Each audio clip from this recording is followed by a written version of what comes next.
جب روایتی medical science یا کسی پرانی انجینئرنگ کی بات ہوتی ہے نا، تو وہاں ہر چیز ایک خاص اصول پر چلتی ہے۔ بالکل، ایک طے شدہ طریقہ ہوتا ہے۔ ہاں، مطلب اگر کسی انسان کی ہڈی ٹوٹتی ہے تو ایکس رے مشین میں وہ ٹوٹی ہوئی لکیر صاف نظر آ جاتی ہے۔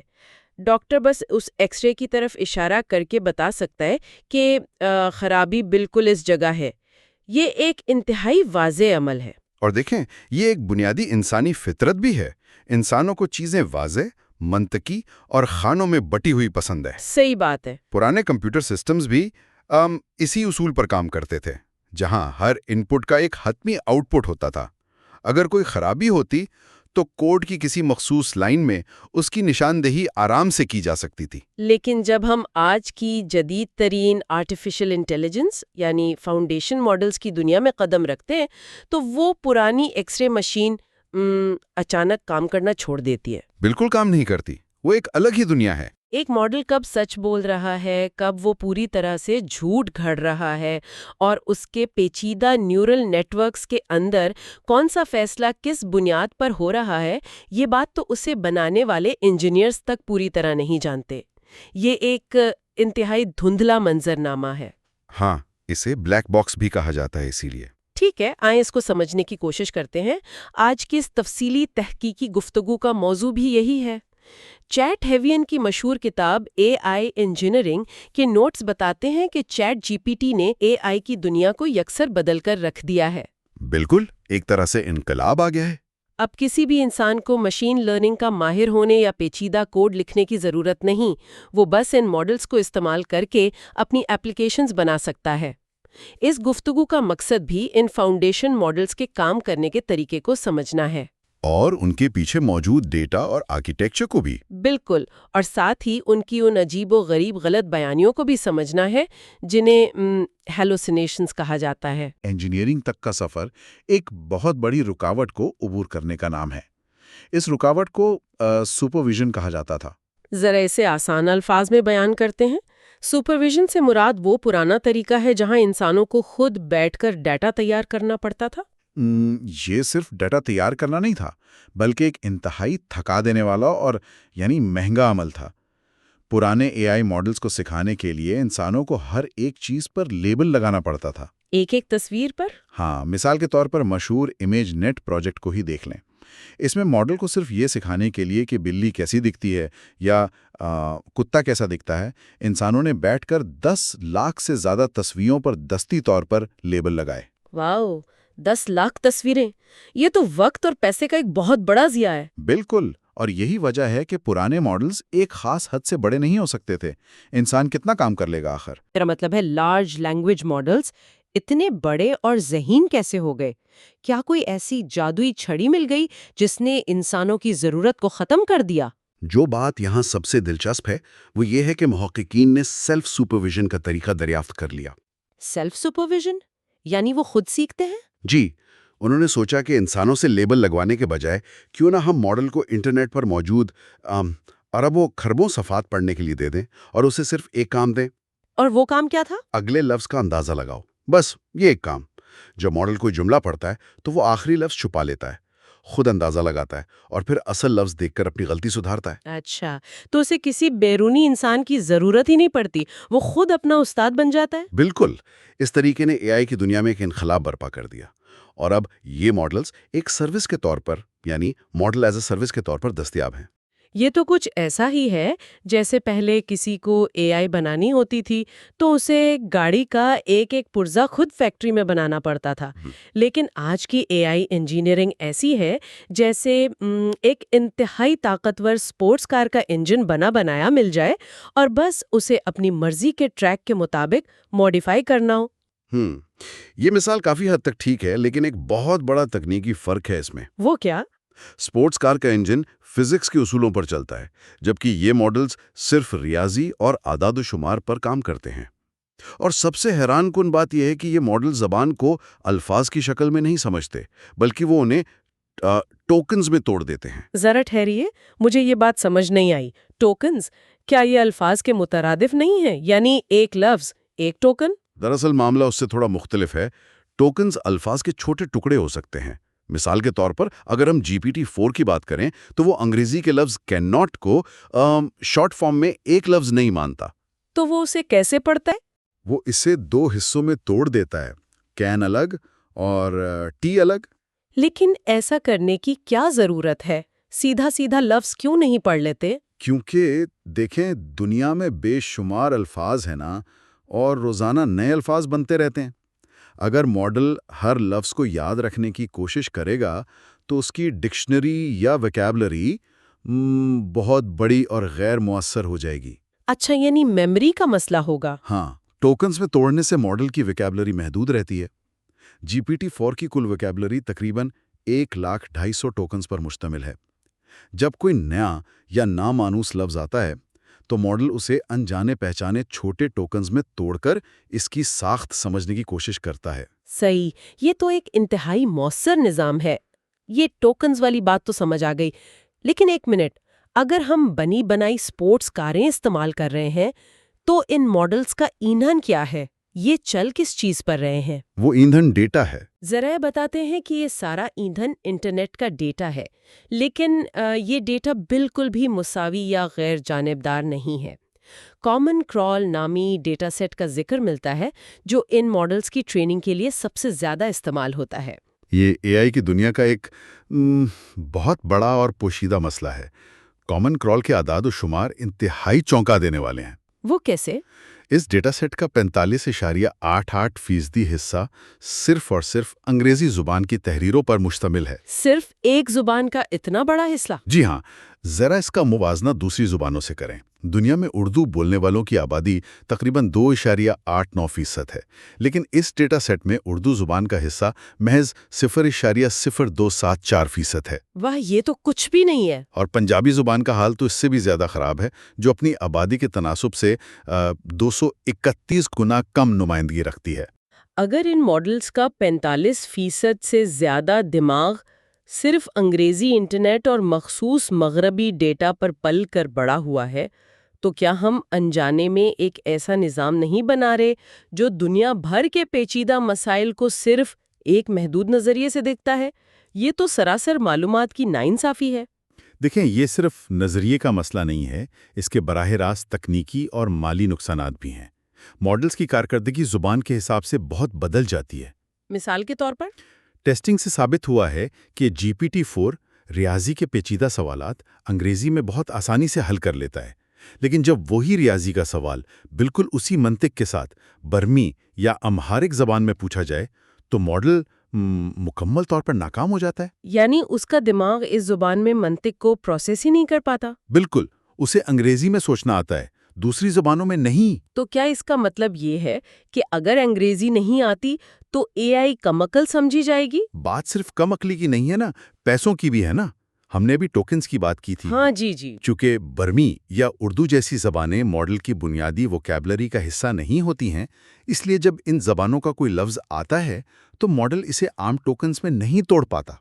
وہ مجبوراً اس لفظ کو کچے بائٹس یا انفرادی حروف میں توڑ دیتا ہے۔ تو اس سے کیا فرق پڑتا ہے؟ پروسیس تو وہی جاتا ہے نا؟ فرق یہ پڑتا ہے کہ انگریزی کا ایک جملہ اگر 10 ٹوکنز میں پروسیس ہوتا ہے تو برمی زبان میں اسی مطلب کے جملے کے لیے 100 سے زیادہ ٹوکنز درکار ہوتے ہیں۔ اچھا، یعنی 10 گنا زیادہ محنت۔ اور چونکہ AI کمپنیاں صارفین سے ٹوکنز کے حساب سے پیسے لیتی ہیں، اس لیے غیر انگریزی زبان بولنے والوں کے لیے AI استعمال کرنا 10 گنا زیادہ مہنگا اور 10 گنا زیادہ سست ہو جاتا ہے۔ یہ تو بہت حیران کن بات ہے۔ چلیں، ڈیٹا کے اس عدم توازن اور مہنگے ٹوکنز کو تو ہم نے سمجھ لیا، لیکن اس تمام ڈیٹا کو ہضم کرنے اور پروسیس کرنے کے لیے ایک انتہائی طاقتور دماغ بھی تو چاہیے ہوتا ہے نا؟ بالکل، آرکیٹیکچر کے بغیر یہ ممکن نہیں۔ ذرائع میں آرکیٹیکچر اور اسکیلنگ کا بہت تفصیل سے ذکر ہے، یہ کیسے کام کرتا ہے؟ پرانے دور میں ہم سیکوینس ٹو سیکوینس اور RNNs استعمال کرتے تھے۔ ان کا مسئلہ یہ تھا کہ یہ مشینری ایک وقت میں صرف ایک ہی لفظ پڑھ سکتی تھی۔ جیسے کوئی انسان کتاب پڑھتے ہوئے انگلی رکھ کر ایک ایک لفظ پڑھتا ہے؟ بالکل ویسے ہی۔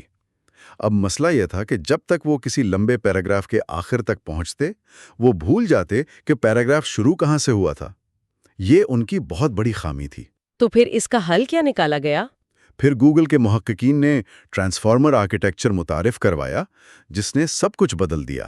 ٹرانسفارمرز میں ایسا کیا خاص تھا جو پرانے ماڈلز میں نہیں تھا؟ ٹرانسفارمرز نے اٹینشن میکنزم پیش کیا۔ اس کی مدد سے ماڈل کو جملہ ایک ایک لفظ کر کے نہیں پڑھنا پڑتا، وہ پورے کے پورے پیراگراف کو بے وقت یعنی متوازن انداز میں دیکھ سکتا ہے۔ ایک ساتھ پورا پیراگراف؟ ہاں، وہ ریاضیاتی طور پر یہ حساب لگاتا ہے کہ پیراگراف کے شروع میں موجود لفظ کا تعلق پیراگراف کے آخر میں موجود کس لفظ سے ہے۔ وہ ایک ہی وقت میں ہر لفظ کے دوسرے لفظ پر توجہ کا تعین کرتا ہے۔ اس نے پروسیسنگ کی رفتار کو ہزاروں گنا بڑھا دیا۔ لیکن میری معلومات کے مطابق یہ ٹرانسفارمرز بھی مکمل طور پر بے عیب نہیں ہیں۔ جب سیاق و سباق، میرا مطلب ہے کانٹیکسٹ، بہت لمبا ہو جائے، مثال کے طور پر اگر ہم پوری کی پوری کتاب ماڈل میں ڈال دیں تو ٹرانسفارمرز بھی ہانپنے لگتے ہیں۔ آپ بالکل درست کہہ رہی ہیں۔ لمبی معلومات کو ایک ساتھ پروسیس کرنے میں ٹرانسفارمرز بہت زیادہ کمپیوٹنگ پاور اور میموری استعمال کرتے ہیں۔ تو اب اس کا کیا حل ہے؟ اسی خامی کو دور کرنے کے لیے اب نئے آرکیٹیکچرز میدان میں آ رہے ہیں جن میں مامبا اور اسٹیٹ اسپیس ماڈلز شامل ہیں۔ یہ نئے سسٹمز طویل کانٹیکسٹ کو بہت زیادہ مؤثر طریقے سے سنبھال سکتے ہیں۔ صحیح۔ اور یہاں ایک اور بہت اہم اصول کا ذکر کرنا بھی ضروری ہے جسے چنچلا اسکیلنگ لا کہا جاتا ہے۔ یہ چنچلا اسکیلنگ لا کیا ہے؟ کیا یہ کوئی نیا ماڈل ہے؟ نہیں، یہ کوئی ماڈل نہیں، یہ ایک تحقیقی اصول ہے۔ ایک وقت تھا جب سب کو لگتا تھا کہ اے آئی کو بہتر بنانے کے لیے بس ماڈل کا سائز بڑا کرتے جاؤ، یعنی اس کے پیرامیٹرز بڑھاتے جاؤ۔ ہاں، جتنی بڑی مشین اتنا اچھا کام۔ لیکن ڈیپ مائنڈ کی چنچلا ریسرچ نے ثابت کیا کہ صرف ماڈل کو بڑا کرنا بے وقوفی ہے۔ اچھا۔ جی، بہترین کارکردگی کے لیے ماڈل کے ٹریننگ ٹوکنز کی تعداد اس کے پیرامیٹر سے کم از کم 20 گنا زیادہ ہونی چاہیے۔ یعنی اگر کوئی 3 بلین پیرامیٹرز کا ماڈل بنا رہا ہے تو اسے ٹرین کرنے کے لیے 60 بلین ٹوکنز کا ڈیٹا چاہیے ہوگا۔ عین مطابق، اگر آپ ماڈل بڑا کر دیں لیکن اسے پڑھانے کے لیے مناسب ڈیٹا نہ دیں تو وہ ماڈل وسائل کا ضیاع ہوگا۔ تو یہ بالکل ایسا ہی ہے جیسے ہم ایک عظیم الشان شہر آباد کر رہے ہیں جس کی عمارتیں یعنی ماڈل کے پیرامیٹرز تو آسمان سے باتیں کر رہی ہیں، لیکن ہمیں پتہ ہی نہیں کہ کل اس شہر کو چلانے کے لیے پانی یعنی انٹرنیٹ کا ڈیٹا اور بجلی کہاں سے آئے گی۔ بہت زبردست مثال دیا آپ نے۔ ذرائع کے مطابق 2026 سے 2030 کے درمیان ان ماڈلز کی ٹریننگ کے لیے معیاری انسانی ڈیٹا ختم ہو سکتا ہے اور ڈیٹا سینٹرز دنیا کی 4 سے 20% تک بجلی اکیلے استعمال کر سکتے ہیں۔ اگر ہم اسے بڑے تناظر میں دیکھیں نا تو یہ ایک سنگین الارم ہے، اور یہی وجہ ہے کہ اب بڑی کمپنیاں اندھا دھند ماڈلز کا سائز نہیں بڑھا رہی، بلکہ وہ چھوٹے، سمارٹ اور کمپیوٹ آپٹیمل ماڈلز پر کام کر رہی ہیں، جو کم بجلی اور کم ڈیٹا میں بھی چل جائیں۔ بالکل، جو کم لیکن معیاری ڈیٹا سے بہتر نتائج دے سکیں۔ اب ذرا تصویر کا دوسرا رخ دیکھتے ہیں۔ ایک فاؤنڈیشن ماڈل نے انٹرنیٹ کا سارا ڈیٹا جس میں بہترین کتابیں بھی ہیں اور بدترین تعصب، غالیاں اور کچرا بھی سب پڑھ لیا ہے۔ جی، سارا انٹرنیٹ پڑھ لیا اس نے۔ اب وہ ماڈل تو ایک بے قابو جانور بن چکا ہے۔ اس بے قابو جانور کو انسانوں سے بات کرنے کے قابل کیسے بنایا جاتا ہے؟ یہاں ہمیں پری ٹریننگ اور پوسٹ ٹریننگ کا فرق سمجھنا ہوگا۔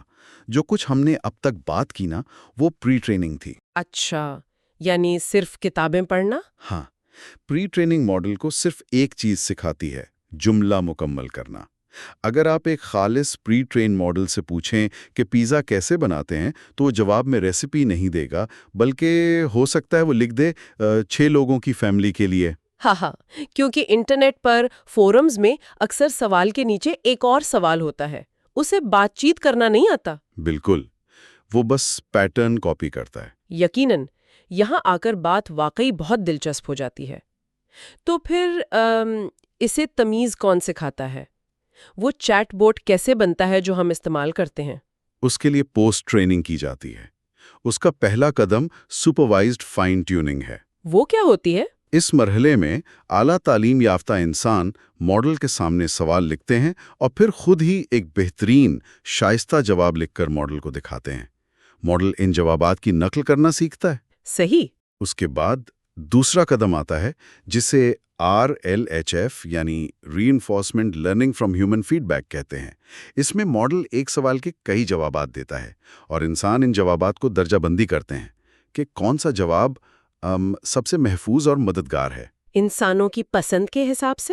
جی، اس ڈیٹا سے ایک نیا ماڈل بنتا ہے جسے ریوارڈ ماڈل کہتے ہیں، جو خودکار طریقے سے اصل ماڈل کو اچھے جواب دینے پر انعام دیتا ہے۔ لیکن رکیے، آپ نے کتاب کے اس مشہور میم کا ذکر کیا ہے جسے مسکراتے چہرے والا شوگوت کہا جاتا ہے۔ ہاں، وہ بہت مشہور میم ہے۔ اس میم کا مطلب یہ ہے کہ وہ جو پری ٹرینڈ ماڈل ہے وہ اصل میں کئی آنکھوں والا ایک خوفناک عفریت یا مونسٹر ہے، اور پوسٹ ٹریننگ کے ذریعے ہم اس کے چہرے پر صرف ایک مسکراتا ہوا ماسک پہنا دیتے ہیں۔ بالکل صحیح سمجھے آپ۔ اس کا مطلب تو یہ ہوا کہ ہم ماڈل کے دماغ سے گالیاں یا خراب باتیں ڈیلیٹ نہیں کر رہے، بس اسے یہ سکھا رہے ہیں کہ انسانوں کے سامنے ایکٹنگ کیسے کرنی ہے۔ کیا یہ ماسک کبھی اتر نہیں سکتا؟ یہ ایک انتہائی درست تجزیہ ہے۔ وہ عفریت وہیں موجود ہے۔ ماڈل کے اندرونی کنیکشنز میں انٹرنیٹ کا سارا زہریلا مواد چھپا ہوا ہے، بس RLHF کے ذریعے ہم نے اس کے گرد ایک باڑ لگا دیے۔ واہ، یہ تو کافی خوفناک بات ہے۔ اور یاد رکھیں، انسانوں کے ذریعے درجہ بندی کروانے کا ایک بہت بڑا نقص بھی ہے۔ دنیا کے ہر انسان کی پسند مختلف ہوتی ہے نا۔ ایک خطے میں جو بات اخلاقی طور پر درست سمجھی جاتی ہے، دوسرے خطے میں وہی بات ناپسندیدہ ہو سکتی ہے۔ بالکل، کلچر کا فرق ہوتا ہے۔ اس لیے ایک ایسی AI بنانا جو دنیا کے ہر انسان کی اقدار سے مطابقت رکھتی ہو، جسے یونیورسل الائنمنٹ کہا جاتا ہے، وہ عملی طور پر ناممکن ہے۔ اگر ریوارڈ ماڈل کو بہت زیادہ سخت کر دیا جائے تو AI بورنگ ہو جاتی ہے اور ہر سوال کے جواب میں معذرت کرنے لگتی ہے۔ اور جب یہ مسکراتا ہوا ماسک اچانک سرک جاتا ہے تو AI ایسی باتیں کر بیٹھتی ہے جن کا حقیقت سے دور دور تک کوئی تعلق نہیں ہوتا۔ ہاں، اسے ہی تو ہیلوسینیشن کہتے ہیں۔ آخر ایک اتنی عقل مند مشین جو پلک جھپکتے میں پیچیدہ کوڈ لکھ لیتی ہے، وہ جھوٹ کیوں بولتی ہے، اور وہ بھی اتنے اہتمام کے ساتھ؟ اسے سمجھنے کے لیے آپ کو ایک بنیادی تصور ذہن نشین کرنا ہوگا۔ AI کوئی انسائکلوپیڈیا یا ڈیٹا بیس نہیں ہے جہاں معلومات سچ یا جھوٹ کے خانوں میں رکھی ہوں۔ تو پھر کیا ہے؟ یہ ایک پروبیبلٹی انجن ہے، یعنی یہ صرف امکانات کا کھیل کھیلتی ہے۔ جب یہ جواب دیتی ہے تو یہ دراصل ریاضی کے ذریعے اندازہ لگا رہی ہوتی ہے کہ موجودہ سیاق و سباق میں کون سا لفظ آنے کا امکان سب سے زیادہ ہے۔ اس عمل کو سیمپلنگ کہتے ہیں۔ تو کیا ہم اس سیمپلنگ کو کنٹرول کر سکتے ہیں تاکہ وہ جھوٹ نہ بولے؟ ہاں، اس میں کچھ ویریبلز ہوتے ہیں جو ڈیولپرز کے کنٹرول میں ہوتے ہیں۔ سب سے مشہور ٹیمپریچر ہے۔ ٹیمپریچر مطلب درجہ حرارت؟ تکنیکی زبان میں ہاں، اگر ہم ٹیمپریچر زیادہ کر دیں تو ماڈل تخلیقی ہو جاتا ہے اور وہ ایسے الفاظ چننے لگتا ہے جن کے آنے کا امکان کم ہوتا ہے۔ لیکن اس سے کہانی تو دلچسپ بنتی ہے، مگر حقائق کے غلط ہونے کا خطرہ بڑھ جاتا ہے۔ اور اگر ٹیمپریچر کم کر دیں؟ ٹیمپریچر کم کرنے سے ماڈل صرف سب سے زیادہ امکانی الفاظ چنتا ہے، جو محفوظ تو ہوتے ہیں مگر بورنگ ہو سکتے ہیں۔ اور کیا ٹیمپریچر کے علاوہ بھی کوئی طریقے ہیں؟ جی بالکل، دو اور اہم طریقے ٹاپ کے اور ٹاپ پی کہلاتے ہیں۔ یہ کیا کرتے ہیں؟ ٹاپ کے کا مطلب یہ ہے کہ ہم ماڈل کو پابند کر دیتے ہیں کہ وہ اگلا لفظ چنتے وقت صرف چوٹی کے 50 یا 100 سب سے زیادہ امکانی الفاظ کو ہی دیکھے اور باقی پوری ڈکشنری کو نظر انداز کر دے۔ اچھا، اور ٹاپ پی؟ ٹاپ پی اس سے تھوڑا زیادہ لچکدار ہے۔ اس میں ماڈل ان الفاظ کو چنتا ہے جن کے امکانات کا مجموعہ ایک خاص حد، مثلاً 90% تک پہنچ جائے۔ یہ ٹیکنیکیں ماڈل کو بالکل ہی بے تکی باتیں کرنے سے روکتی ہیں، لیکن پھر بھی ہیلوسینیشن مکمل طور پر ختم نہیں ہوتی۔ تو اس سب کا مطلب کیا ہے؟ یہ AI تو بالکل اس اوور کانفیڈنٹ طالب علم کی طرح ہے جو کلاس میں کسی سوال کا جواب نہ آنے پر بھی اتنے زبردست اعتماد سے تکے لگاتا ہے کہ پوری کلاس کو لگتا ہے کہ وہ سچ بول رہا ہے۔ بالکل ایسا ہی ہے۔ اس کی بنیادی کوڈنگ ہوئے مجھے نہیں پتا کہنے کا آپشن موجود ہی نہیں ہے۔ یہ ایک بہت اہم سوال پیدا کرتا ہے کہ جب ہم ان ماڈلز کو اہم فیصلوں میں استعمال کر رہے ہوں تو ان پر کتنا بھروسہ کیا جائے۔ ذرائع بتاتے ہیں کہ ہیلوسینیشن کی دو بنیادی وجوہات ہوتی ہیں۔ وہ کیا ہیں؟ پہلی ہے سیلف ڈیلیوژن۔ اس میں ماڈل بے دھیانی میں ایک غلط لفظ کا انتخاب کر لیتا ہے، اور چونکہ وہ اپنے ہی لکھے ہوئے الفاظ کو پڑھ کر اگلا لفظ بناتا ہے، اس لیے وہ اپنی اس پہلی غلطی پر یقین کر کے اسی بنیاد پر ایک پوری جھوٹی کہانی گھڑتا چلا جاتا ہے۔ اسے سنو بالنگ کہتے ہیں شاید۔ جی بالکل، سنو بالنگ ہیلوسینیشن۔ اور دوسری وجہ کیا ہے؟ دوسری وجہ اندرونی معلومات کا عدم تطابق ہے۔ یاد ہے ہم نے سپروائز فائن ٹیوننگ کی بات کی تھی، جہاں انسان جواب لکھ کر دکھاتے ہیں۔ ہاں، انسان سکھاتے ہیں اسے۔ کبھی کبھار انسان ایسے پیچیدہ سوالوں کے جواب لکھ دیتے ہیں جن کی معلومات ماڈل نے اپنی پری ٹریننگ کے دوران انٹرنیٹ سے پڑھی ہی نہیں تھیں۔ اچھا۔ اب ماڈل کو لگتا ہے کہ اسے اس سوال کا جواب دینا لازمی ہے کیونکہ فائن ٹیوننگ میں اسے یہی سکھایا گیا ہے، لیکن چونکہ اس کے دماغ میں وہ معلومات نہیں ہوتی، اس لیے وہ تکے لگانا شروع کر دیتا ہے۔ تو اس مسئلے کا کیا کوئی حل نکالا جا رہا ہے یا ہم اسی طرح ان پروبیبلٹیز کے رحم و کرم پر رہیں گے؟ ایک جدید حل جو تیزی سے مقبول ہو رہا ہے وہ ہے ٹیسٹ ٹائم کمپیوٹ یا ویریفائرز کا استعمال۔ یہ ویریفائرز کیسے کام کرتے ہیں؟ اس کا مطلب یہ ہے کہ جب ماڈل کوئی جواب تیار کرتا ہے تو اسے براہ راست صارف کو دکھانے کے بجائے ایک دوسرے ماڈل سے چیک کروایا جاتا ہے۔ ایک اے آئی کو چیک کرنے کے لیے دوسری اے آئی؟ جی، تحقیق بتاتی ہے کہ اگر آپ ایک بہت بڑے مثلاً 3 بلین پیرامیٹرز والے ماڈل کے سامنے ایک چھوٹا سا 100 ملین پیرامیٹرز والا ماڈل بطور ویریفائر کھڑا کر دیں تو وہ چھوٹا ماڈل بڑے ماڈل کی غلطیوں کو پکڑ سکتا ہے۔ یہ تو بالکل ایسا ہے جیسے ایک انتہائی تخلیقی لیکن لاپرواہ مصنف کی تحریر کو ایک سخت گیر اور اصول پسند ایڈیٹر چیک کر رہا ہو۔ بہت عمدہ تشبیہ دیا آپ نے۔ یہ سب جان کر اندازہ ہوتا ہے کہ ہم کس قدر پیچیدہ دور میں داخل ہو چکے ہیں۔ اس تفصیلی گفتگو کا نچوڑ یہ نکلا ہے کہ اے آئی انجینئرنگ، جس نے ماڈل بنانے کو آسان تو کر دیا ہے، دراصل پروبیبلٹیز سے کھیلنے کا نام ہے۔ بالکل، اور ڈیٹا کی شدید کمی اور لاگت کا مقابلہ کرنے کا نام بھی ہے۔ اور اس کے ساتھ ساتھ انٹرنیٹ کے کچرے پر پلے ہوئے ایک افرید کو انسانی ضروریات کے مطابق عارضی طور پر ڈھالنے کا نام ہے۔ اگلی دفعہ جب کوئی فاؤنڈیشن ماڈل کسی کو کسی سوال کا جواب دے تو سننے والوں کو یہ بات ذہن میں رکھنی چاہیے کہ یہ جواب ایک انتہائی پر اعتماد پروبیبلٹی مشین کے مسکراتے ہوئے ماسک کے پیچھے سے آ رہا ہے۔ اور ایک آخری نکتہ جو ہم سب کے لیے سوچنے کا مقام ہے، ہم نے آج جانا کہ یہ تمام اے آئی ماڈلز انسانوں کے بنائے ہوئے ڈیٹا یعنی انٹرنیٹ پر پلتے ہیں، لیکن آج انٹرنیٹ خود اے آئی کی لکھی ہوئی تحریروں، فرضی کہانیوں اور ہیلوسینیشن سے تیزی سے بھر رہا ہے۔ تو پھر ایک وقت ایسا آئے گا جب کل کے نئے اے آئی ماڈلز انسانوں کی لکھی ہوئی کتابوں کے بجائے آج کی اے آئی کے پیدا کردہ کچرے یعنی سنتھیٹک ڈیٹا کو پڑھ کے ٹرین ہوں گے۔ بالکل، اور یہ ایک بہت بڑا خطرہ ہے۔ اگر یہ سائیکل اسی طرح چلتا رہا تو کیا یہ ہیلوسینیشنز نسل در نسل آگے بڑھ کر انسانی علم اور حقائق کو ہمیشہ کے لیے مسخ کر دیں گی؟ جس غیر متوقع منظر نامے کی ہم نے شروع میں بات کی تھی، کیا وہ مستقبل میں ایک نہ سلجھنے والی بھول بھلیاں بن جائے گا؟ یہ وہ سطح ہے جس پر ابھی تحقیق ہونی باقی ہے، اور شاید یہ آج کی ڈیولپمنٹ کا سب سے بڑا سوالیہ نشان ہے۔ کسی چیٹ باٹ سے مسلسل بات کر رہا ہے اور وہ باٹ اسے باتوں باتوں میں اتنا الجھا لیتا ہے کہ وہ شخص اپنی جان لے لیتا ہے۔ یہ تو بہت ہی یا پھر مطلب ذرا تصور کریں کہ عدالت میں کچھ نامور وکیل ایک مقدمے کی پیروی کر رہے ہیں اور وہ جج کے سامنے ایسے پچھلے کیسز کے حوالے پیش کر دیتے ہیں جن کا سرے سے کوئی وجود ہی نہیں ہوتا، اور بعد میں پتہ چلتا ہے کہ وہ سارے حوالے انہوں نے آرٹیفیشل انٹیلیجنس سے لکھوائے تھے۔ بالکل۔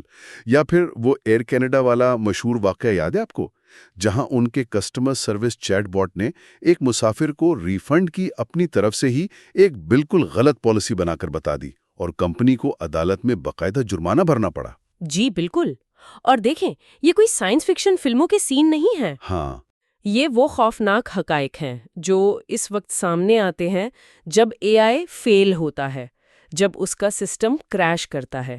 مطلب یہ تمام واقعات اس بات کی نشاندہی کرتے ہیں کہ ہم ایک ایسے دور میں داخل ہو چکے ہیں جہاں ٹیکنالوجی کی رفتار نہ اس کو جانچنے کے پیمانوں سے کہیں آگے نکل چکی ہے۔ صحیح۔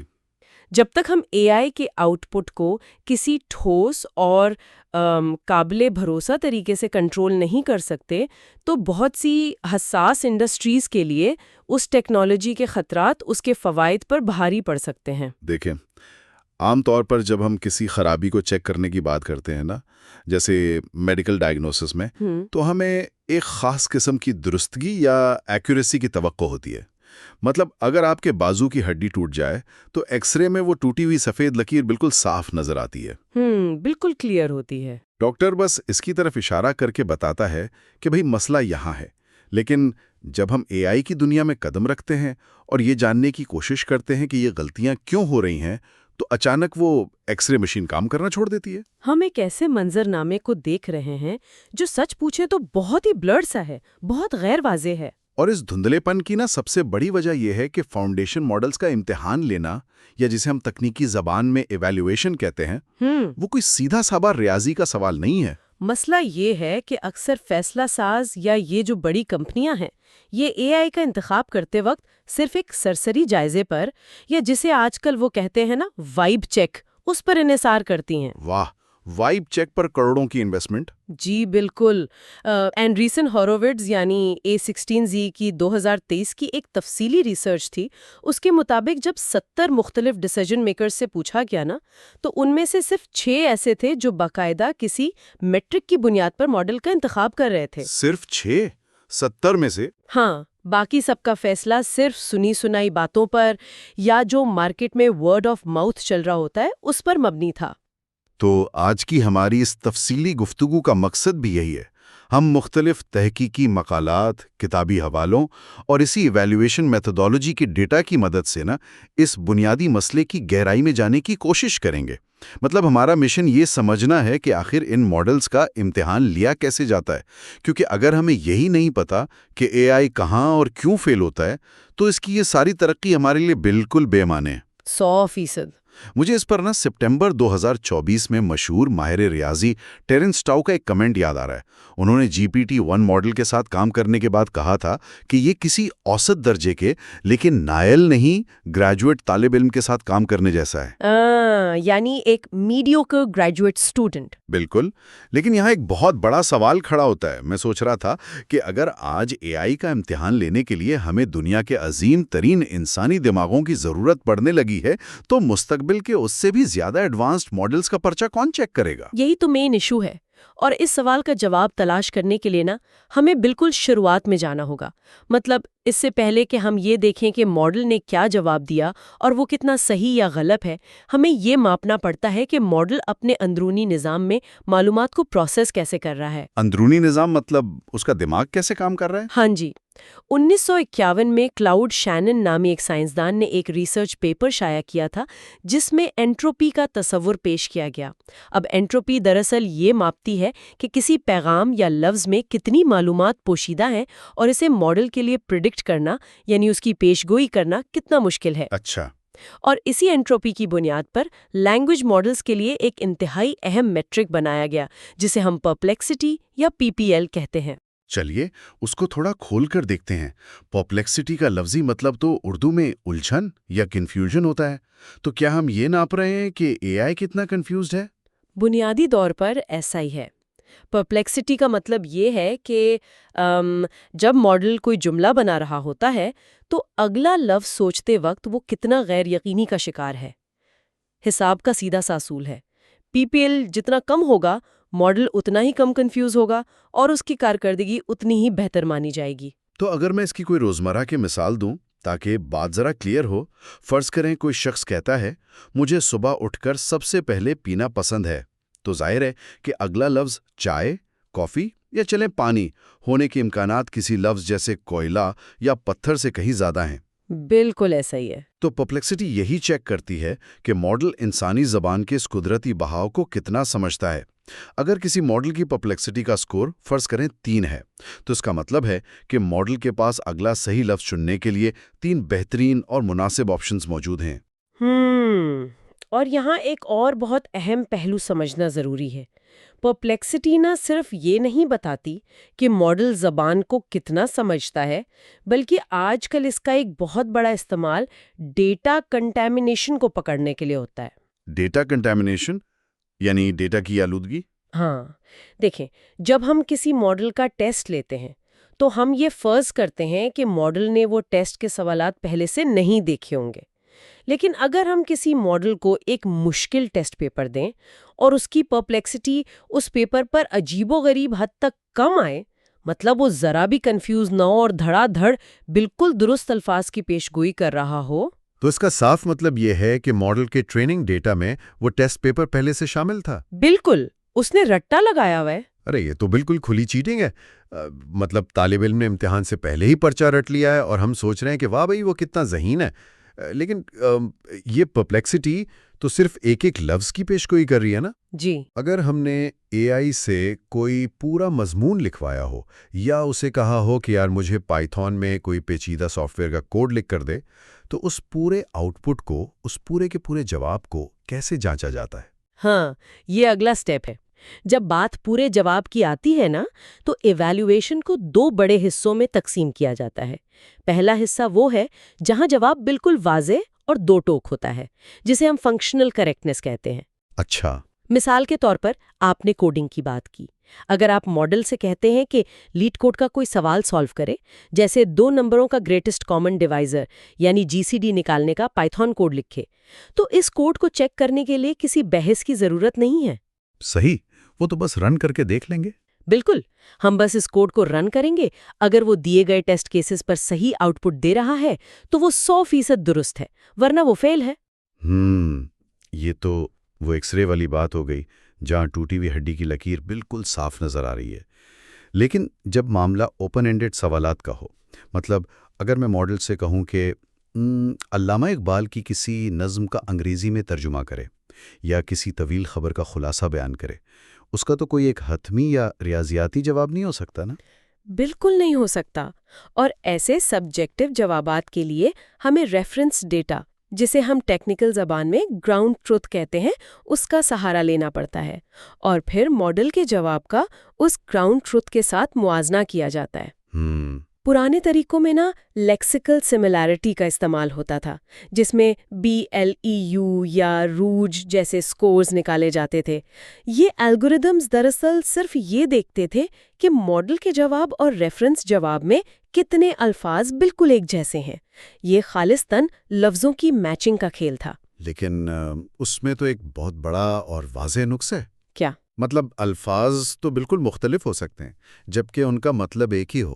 اگر میرا ریفرنس ڈیٹا کہتا ہے آج موسم بہت خوشگوار ہے اور اے آئی جواب دیتا ہے آج باہر ہوا بہت اچھی چل رہی ہے اور دھوپ بھی نہیں ہے، دونوں کا مطلب اور احساس تو تقریباً ایک ہی ہے نا؟ بالکل۔ لیکن چونکہ الفاظ بالکل الگ ہیں تو وہ پرانے والے الگوریدمز تو ماڈل کو 0 نمبر دے کر فیل کر دیں گے۔ ہاں، اور اسی خامی کی وجہ سے پھر انڈسٹری نے سیمانٹک سملیرٹی کی طرف قدم بڑھایا، اور یہیں پر ایمبیڈنگز کا کردار آتا ہے۔ یہ ایمبیڈنگز کیا چیزیں؟ ایمبیڈنگز کو سمجھنے کے لیے آپ تصور کریں کہ ایک بہت بڑا 3D نقشہ یا میتھمیٹیکل سپیس ہے۔ اس نقشے میں الفاظ کو نمبروں یعنی ویکٹرز کی صورت میں تبدیل کر کے ان کی جگہ متعین کی جاتی ہے، مثلاً 0.11، 0.02، اس طرح سے۔ اچھا، اس نقشے کی خاص بات یہ ہے کہ جو الفاظ مانوی لحاظ سے یعنی میننگ کے لحاظ سے ایک جیسے ہوتے ہیں، وہ اس نقشے پر ایک دوسرے کے قریب تر ہوتے ہیں۔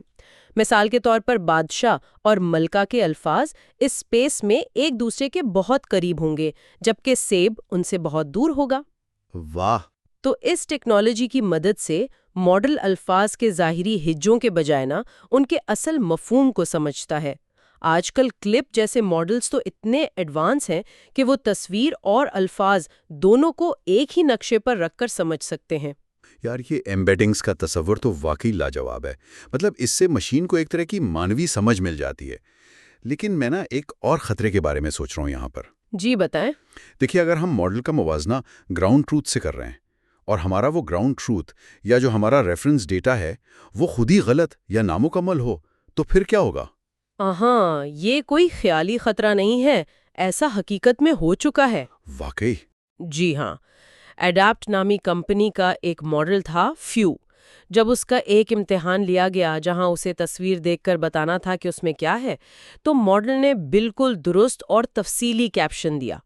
لیکن مسئلہ یہ تھا کہ امتحان بنانے والوں کا جو ریفرنس ڈیٹا تھا نا، وہ بہت ہی محدود اور نامکمل تھا۔ اچھا، تو چونکہ ماڈل کا جواب اس نامکمل ڈیٹا سے ایگزیکٹ میچ نہیں ہوا، اس لیے ماڈل کو کم سکور دیا گیا۔ یعنی ماڈل ذہین تھا لیکن امتحان لینے والا سسٹم بے وقوف تھا۔ یہاں آ کے بات واقعی بہت دلچسپ ہو جاتی ہے۔ مطلب اگر انسانوں کا بنایا ہوا ریفرنس ڈیٹا اتنا ہی مہنگا، وقت طلب اور خامیوں سے بھرا ہوا ہے تو ہم یہ سارا کام انسانوں سے لے ہی کیوں رہیں؟ کیا ہم کسی انتہائی ذہین اے آئی کو ہی یہ ذمہ داری نہیں دے سکتے کہ وہ باقی اے آئی ماڈلز کے پیپر چیک کرے؟ بالکل دے سکتے ہیں، اور اس تصور کو انڈسٹری میں اے آئی ایز اے جج کہا جاتا ہے، اور اس کا استعمال بہت تیزی سے بڑھ رہا ہے۔ لینگ چین نے 2030 میں ایک رپورٹ جاری کی تھی جس کے مطابق ان کے پلیٹ فارم پر ہونے والی 58% ایویلویشنز انسان نہیں بلکہ اے آئی ججز کر رہے تھے۔ 58%! یہ تو آدھے سے زیادہ ہے۔ جی، اور ژینگ اور ان کے ساتھیوں کی ایک بہت مشہور ریسرچ ہے جس میں MT بینچ پر GPT-4 اور انسانوں کے فیصلوں کا موازنہ کیا گیا۔ اس ریسرچ میں دیکھا گیا کہ اے آئی جج اور انسانوں کے درمیان 85% اتفاق پایا گیا۔ اور اس سے بھی زیادہ حیران کن بات یہ تھی کہ جب دو مختلف انسانوں کو ایک ہی جواب چیک کرنے کو دیا گیا نا، تو ان کا آپس میں اتفاق صرف 81% تھا۔ ایک منٹ، یعنی ایک اے آئی دوسرے انسانوں کی نسبت انسانی معیار کو زیادہ بہتر اور تسلسل کے ساتھ سمجھ رہا ہے۔ اعداد و شمار تو یہی بتاتے ہیں۔ لیکن مجھے اس میں ایک بہت بڑا جھول نظر آتا ہے۔ یہ تو بالکل ایسے ہی ہے نا، جیسے کسی اسکول کے بچے کو ہم ایک لال قلم دے دیں اور کہیں کہ بھائی اپنا اور اپنے دوستوں کا پیپر خود ہی چیک کر لو۔ کیا ان اے آئی ججز کے اندر کوئی تعصب یا باعث پیدا نہیں ہوتے؟ مطلب اگر وہ اپنا ہی پرچہ چیک کر رہا ہے تو کیا وہ ایمانداری دکھائے گا؟ یہ آپ نے بہت بنیادی نقطہ اٹھایا ہے۔ اے آئی ججز کے اندر واقعی انتہائی عجیب و غریب قسم کے تعصبات پائے جاتے ہیں۔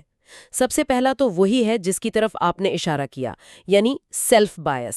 ہاں، ریسرچ بتاتی ہے کہ جب اے آئی جج کو مختلف ماڈلز کے جوابات دیے جاتے ہیں تو وہ اپنے ہی بنائے ہوئے جواب کو پہچان لیتا ہے اور اسے دوسروں کی نسبت زیادہ مارکس دیتا ہے۔ کمال ہے۔ دوسرا تعصب پوزیشن بائس ہے، یعنی اگر آپ اسے 2 جوابات دیں تو جو جواب اسے پہلے پڑھنے کو ملے گا نا، وہ اکثر بغیر کسی ٹھوس وجہ کے اسی کو بہتر قرار دے دے گا۔ جبکہ عام طور پر انسان آخری والی چیز کو زیادہ یاد رکھتے ہیں اور اسے بہتر مانتے ہیں۔ جی بالکل، لیکن ان سب میں جو سب سے خطرناک تعصب ہے وہ ہے وربوسٹی بائس۔ یہ وربوسٹی بائس کیا چیز ہے؟ دیکھیں، اے آئی ججز کو لمبے چوڑے جوابات بہت پسند ہے۔ اگر ایک ماڈل نے 50 الفاظ پر مشتمل، بالکل درست، جامع اور ٹو دی پوائنٹ جواب دیا ہے، اور دوسرے ماڈل نے 150 الفاظ کا ایک طویل جواب لکھا ہے جس میں حقائق کی سنگین غلطیاں بھی موجود ہیں، اچھا، تو وہ لمبا جواب چنیے گا۔ بالکل۔ اے آئی جج اس 150 الفاذ والے غلط جواب کو زیادہ بہتر قرار دے کر پاس کر دے گا، صرف اس لیے کیونکہ وہ لمبا ہے اور اس میں زیادہ الفاظ استعمال ہوئے ہیں۔ ذرا سوچیے یہ کتنی خوفناک بات ہے۔ مطلب اگر میں کل کو کسی میڈیکل ایپ سے اپنے مرض کے بارے میں پوچھوں اور پیچھے بیٹھا اے آئی جج مجھے ایک ایسا جواب دے دے جو انتہائی خطرناک اور غلط ہو، لیکن اسے رینک اس لیے زیادہ کیا گیا ہو کیونکہ وہ ایک لمبا چوڑا مضمون تھا، یہ تو کوالٹی کنٹرول کا مکمل طور پر جنازہ نکالنے والی بات ہے۔ تو اس کا حل کیا ہے پھر؟ کیا ہم ان بڑے ماڈلز پر ایسے ہی اندھا اعتماد کرتے رہیں گے؟ نہیں، اس مسئلے سے نمٹنے کے لیے نا انڈسٹری اب ایک مختلف راستے پر جا رہی ہے۔ مارکس دینے اور ایویلیویٹ کرنے کے لیے بڑے اور جنرل پرپس ماڈلز جو کہ ہر طرح کا کام کر سکتے ہیں، ان کے بجائے اب چھوٹے اور مخصوص ماڈلز استعمال کیے جا رہے ہیں۔ اچھا، چھوٹے ماڈلز؟ ہاں، انہیں اسپیشلائزڈ ججز یا ریوارڈ ماڈلز کہا جاتا ہے۔ مثال کے طور پر گوگل کا کیپی ماڈل، جس میں صرف 360 ملین پیرامیٹرز ہیں، یا پانڈا LM۔ ان کا سائز چھوٹا ہوتا ہے لیکن ان کی ٹریننگ صرف ایک مخصوص کام کے لیے ہوتی ہے۔ مطلب صرف پیپر چیک کرنے کے لیے؟ ہاں، مثلاً صرف یہ چیک کرنا کہ جواب میں کوئی زہریلا پن یا ٹاکسیسٹی تو نہیں ہے، یا بس یہ دیکھنا کہ جواب سوال کے مطابق ہے یا نہیں۔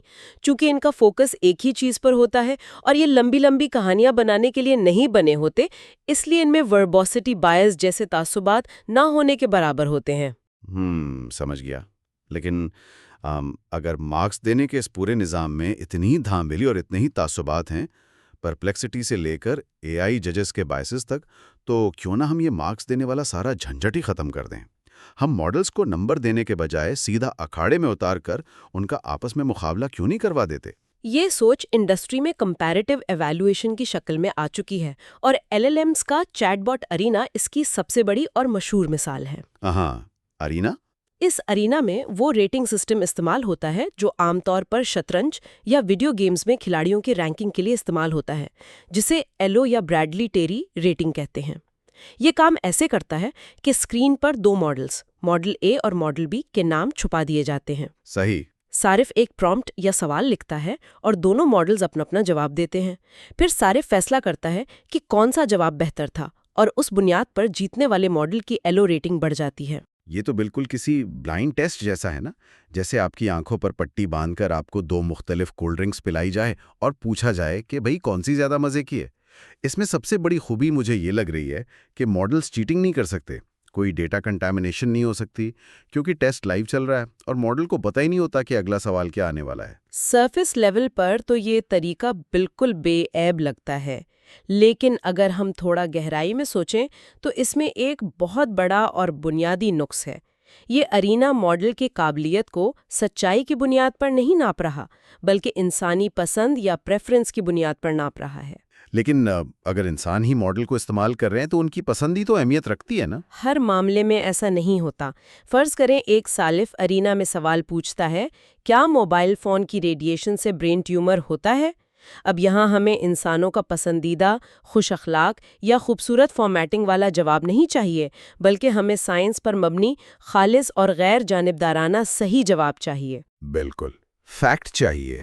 ریسرچ بتاتی ہے کہ جب عام صارفین کو 2 جوابات دکھائے جاتے ہیں تو وہ اکثر ان جوابات کو ووٹ دیتے ہیں جو ان کے اپنے عقائد کے مطابق ہوں یا جو پڑھنے میں زیادہ شائستہ لگیں۔ لوگ اپنی پسند کی بات سننا چاہتے ہیں۔ بالکل، اور اس رجحان کی وجہ سے ماڈلز مس الائن ہو سکتے ہیں، یعنی وہ حقیقت بیان کرنے کے بجائے وہ بولنا شروع کر دیتے ہیں جو صارف سننا چاہتا ہے۔ اس کے علاوہ اس ارینا کا ایک اور بڑا مسئلہ یہ ہے کہ عام لوگ بہت ہی سطحی سوالات پوچھتے ہیں۔ ایک تجزیے کے مطابق 33,000 پرومپٹس میں سے سینکڑوں تو صرف ہیلو کے تھے۔ اب آپ خود بتائیں، ہیلو کا جواب دینے پر ہم دنیا کے 2 طاقتور ترین ماڈلز کی ذہانت کا موازنہ کیسے کر سکتے ہیں؟ یہ تو واقعی مذاکرہ خیز ہے۔ تو اس سب کا آخر مطلب کیا ہے؟ ہم نے اتنے سارے ٹیکنیکل زاویوں سے چیزوں کو دیکھا، لیکن حقیقی دنیا کی کوئی کمپنی جو کروڑوں ڈالر کی انویسٹمنٹ کر رہی ہے، وہ یہ فیصلہ کیسے کرتی ہے کہ اسے کون سا ماڈل استعمال کرنا ہے؟ دیکھیں، حقیقی دنیا میں، خاص طور پر بڑی کارپوریشنز میں سب سے پہلا فیصلہ تکنیکی قابلیت سے زیادہ پرائیویسی پر ہوتا ہے، جسے ہم بلڈ ورسز بائی کہتے ہیں۔ یعنی خود بنائیں یا خریدیں؟ جی، کیا کوئی کمپنی اپنا اوپن سورس ماڈل خود ہوسٹ کرے گی یا اوپن اے آئی جیسی کسی کمپنی کی اے پی آئی خریدے گی؟ مئی 2023 میں سیمسنگ کے ملازمین نے اپنا انتہائی خفیہ اور ملکیتی code chat G P T میں ڈال دیا تاکہ اس میں موجود غلطیاں ٹھیک کر سکیں۔ ارے باپ رے! اور اس عمل میں ان کا وہ سارا کا سارا خفیہ ڈیٹا لیک ہو گیا۔ اس ایک واقعے نے انڈسٹری کی سوچ بدل دی، اور اب بہت سی حساس معلومات والی کمپنیاں پرائیویٹ سرورز پر اپنے ماڈلز چلانے کو ترجیح دیتی ہیں۔ اور پرائیویسی کے ساتھ ساتھ ایک اور بہت نازک پہلو ہے جس پر اکثر خاموشی اختیار کی جاتی ہے، اور وہ ہے ماڈلز کے اندر موجود پولیٹیکل بائسز۔ ہمارے سورسز میں فینگ اور ان کے ساتھیوں کی 2023 کی ایک سٹڈی موجود ہے۔ اور دیکھیں، واضح رہے کہ ہم یہاں یہ نہیں کہہ رہے ہیں کہ کون سا سیاسی نظریہ صحیح ہے یا غلط، ہم صرف سورس مٹیریل کے حوالے سے یہ دیکھ رہے ہیں کہ ٹریننگ ڈیٹا ماڈل کی سوچ کو کیسے بناتا ہے۔ بالکل۔ اس ریسرچ نے دکھایا کہ چونکہ یہ ماڈلز انٹرنیٹ پر موجود انسانی بحث مباحثوں پر ٹرین ہوتے ہیں، اس لیے ان میں باقاعدہ ایک سیاسی جھکاؤ آ جاتا ہے۔ مثال کے طور پر اسٹڈی کے مطابق GPT-4 کے جوابات میں تھوڑا لیفٹ ونگ یا لبرٹیرین جھکاؤ دیکھا گیا، جبکہ میٹا کے لاما ماڈل کے جوابات زیادہ اتھارٹیرین یعنی سخت گیر حکومتی پالیسیوں کے حق میں تھے۔ اور یہی وجہ ہے کہ کوئی بھی سنجیدہ کمپنی صرف ان پبلک بینچ مارکس اور لیڈر بورڈز پر آنکھیں بند کر کے بھروسہ نہیں کرتی جو ہم روز انٹرنیٹ پر دیکھتے ہیں۔ MMU اور GSM-8 کے جیسے مشہور عوامی ٹیسٹ اب اپنی افادیت کھو رہے ہیں کیونکہ وہ تیزی سے سیچوریٹ ہو رہے ہیں۔ مطلب سبھی ماڈلز اس میں ٹاپ کر رہے ہیں؟ ہاں، ہر نیا ماڈل ان میں 90% سے اوپر نمبر لے رہا ہے۔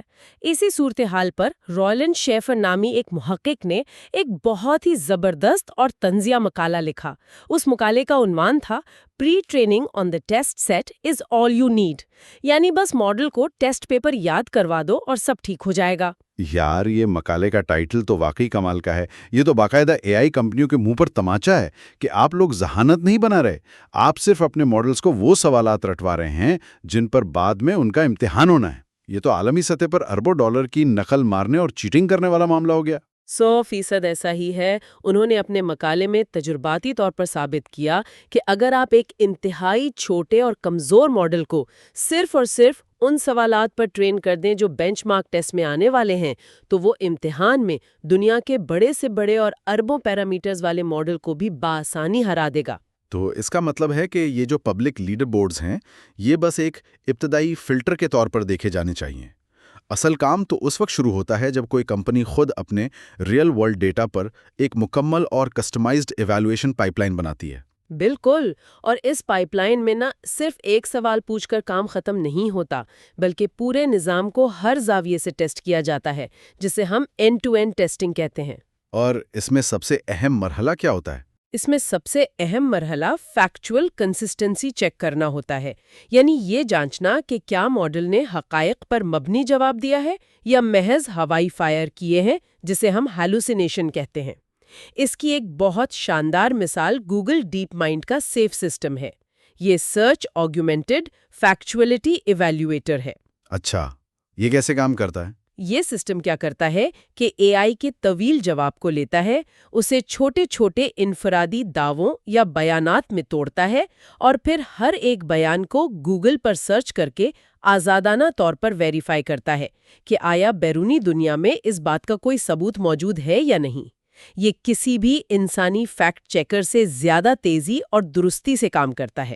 زبردست. تو اگر ہم اس ساری تفصیلی گفتگو کے تمام دھاگوں کو ایک جگہ اکٹھا کریں تو نچوڑ یہ نکلتا ہے کہ اے آئی کی اصل قدر اس کی حقیقی طاقت، اس کی الگوریدم کی پیچیدگی یا اس کے سائز میں اتنی نہیں ہے جتنی اس بات میں ہے کہ ہم اسے کتنی صلاحیت اور بے رحمی سے ناپ سکتے ہیں.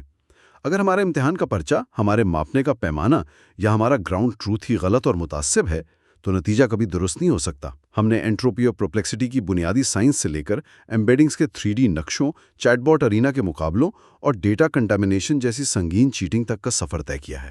بالکل صحیح کہا آپ نے. اور سننے والوں کے لیے سب کا عملی مطلب یہ ہے کہ اگلی بار جب انٹرنیٹ پر کوئی بڑی ٹیک کمپنی یہ دعویٰ کرے نا کہ ان کا نیا ماڈل انسانوں سے 100% بہتر کارکردگی دکھا رہا ہے تو آپ فوراً ان کے سحر میں مبتلا نہ ہوں، بلکہ آپ کا پہلا سوال یہ ہونا چاہیے کہ یہ ماڈل کس امتحان میں پاس ہوا ہے اور سب سے بڑھ کر وہ امتحان بنایا کس نے تھا.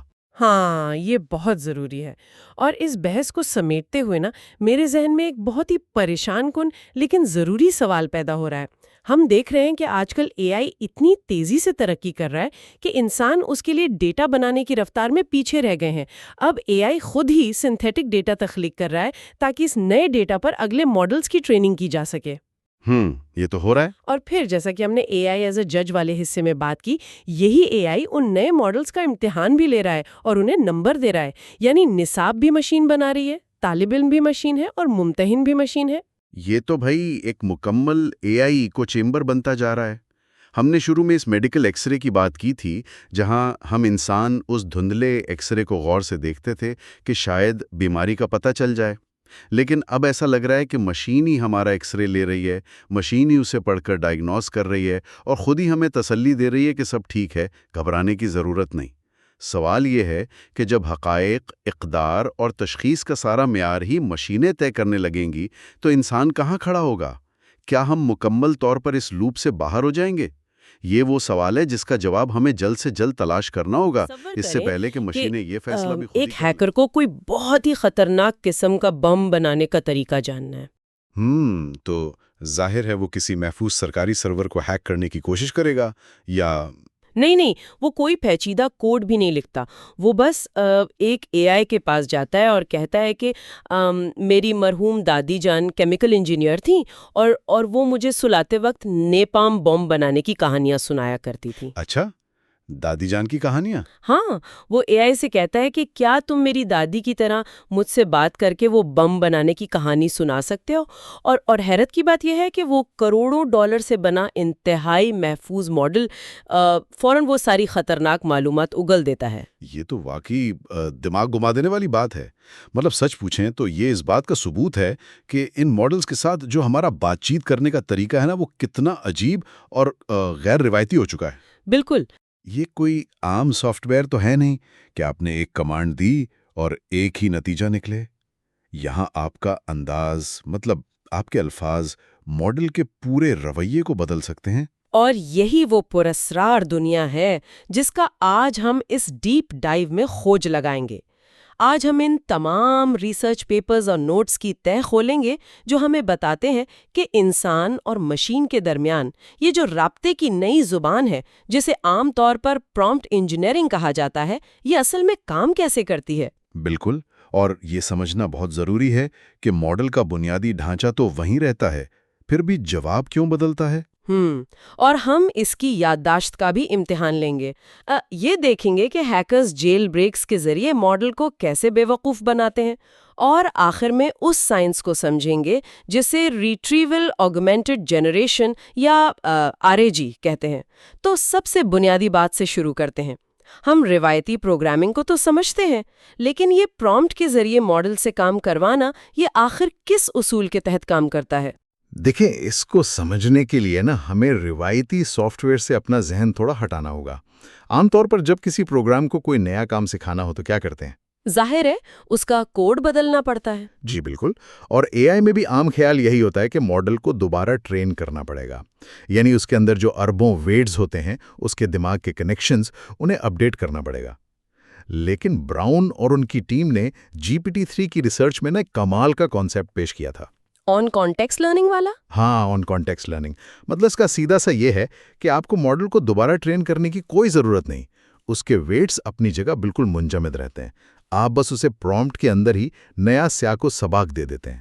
اچھا، یعنی پرومپٹ ایک طرح سے ماڈل کے لیے نا ایک عارضی ریم کا کام کرتا ہے۔ 100%، وہ بس اس میں موجود ہدایات کو پڑھتا ہے، کام کرتا ہے، اور جیسے ہی بات چیت ختم ہوتی ہے وہ سب بھول جاتا ہے۔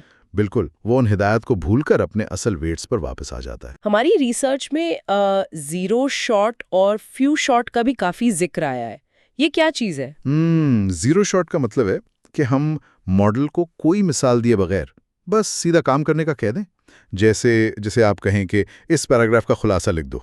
آج کل کے جدید ماڈلز تو اس میں بہت زبردست پرفارم کرتے ہیں۔ لیکن اگر کوئی مشکل کام ہو تو؟ وہاں پھر فیو شاٹ کام آتا ہے۔ مطلب ہم پرومپٹ کے اندر ہی نا 2-3 مثالیں دے دیتے ہیں کہ دیکھو بھائی، اگر میں یہ سوال پوچھوں تو اس انداز میں جواب دینا۔ اس سے ماڈل فوراً وہ پیٹرن پکڑ لیتا ہے۔ ہاں، اس کو میں ایک مثال سے سمجھنے کی کوشش کر رہی تھی۔ فرض کریں ہم ایک ایسے انتہائی ذہین لیکن بالکل نا تجربہ کار انٹرن کی بات کر رہے ہیں۔ دلچسپ۔ جس نے مطلب دنیا کی ہر کتاب پڑھ رکھی ہے، مگر اسے یہ نہیں پتا کہ دفتر میں کام کیسے کرتے ہیں۔ اب اگر ہم اس انٹرن کو سیدھا کوئی کام بتائیں گے جسے ہم یوزر پرومپٹ کہتے ہیں، تو وہ اپنی مرضی سے کوئی بھی لمبی چوڑی بات شروع کر دے گا نا۔ بالکل، وہ کنفیوز ہو جائے گا کہ کس انداز میں بتانا ہے۔ ہاں، لیکن اگر ہم اسے پہلے کردار دے دیں، یعنی سسٹم پرومپٹ کے ذریعے بتائیں کہ فرض کرو تم ایک بہت تجربہ کار ریئل اسٹیٹ ایجنٹ ہو اور تمہارا کام صرف لیگل مشورے دینا ہے، تو اب اس کا ذہن ایک سانچے میں ڈھل جائے گا۔ کیا یہ تشبیہ ٹھیک ہے؟ یہ تشبیہ تو بہت پرفیکٹ ہے۔ سسٹم پرومپٹ واقعی ماڈل کے لیے نا ایک باؤنڈری بنا دیتا ہے، لیکن یہاں نا ایک تکنیکی باریکی ہے جو اکثر لوگ مس کر دیتے ہیں۔ وہ کیا؟ جب ہم یہ سسٹم پرومپٹ اور یوزر پرومپٹ ماڈل کو بھیجتے ہیں نا، تو یہ دونوں ایک خاص چیٹ ٹیمپلیٹ کے ذریعے آپس میں جڑتے ہیں۔ مثال کے طور پر آپ لاما 2 یا لاما 3 کو لے لیں۔ ان کے پیچھے ڈیولپرز کچھ پوشیدہ ٹیگز استعمال کرتے ہیں، جیسے سٹارٹ ہیڈر، ID۔ اچھا، تاکہ ماڈل کو پتا چلے کہ کہاں سے انسان کی بات شروع ہو رہی ہے اور کہاں سے اسے خود بولنا ہے۔ بالکل، وہ ٹیگز اسکرپٹ میں موجود کرداروں کے ناموں کی طرح ہے جو بتاتے ہیں کہ اب کس کی باری ہے۔ تو اگر اس ٹیمپلیٹ میں کوئی گڑبڑ ہو جائے تو کیا ہوتا ہے؟ میں سوچ رہی تھی کہ عام سافٹ ویئر تو کریش کر جاتا ہے۔ یہی تو سب سے خطرناک حصہ ہے۔ اگر کوئی ڈیولپر غلطی سے ایک اضافی نئی لائن یا کوئی فالتو اسپیس ڈال دینا تو عام سافٹ ویئر تو فوراً ایرر دے گا کہ بھائی کوڈ خراب ہے۔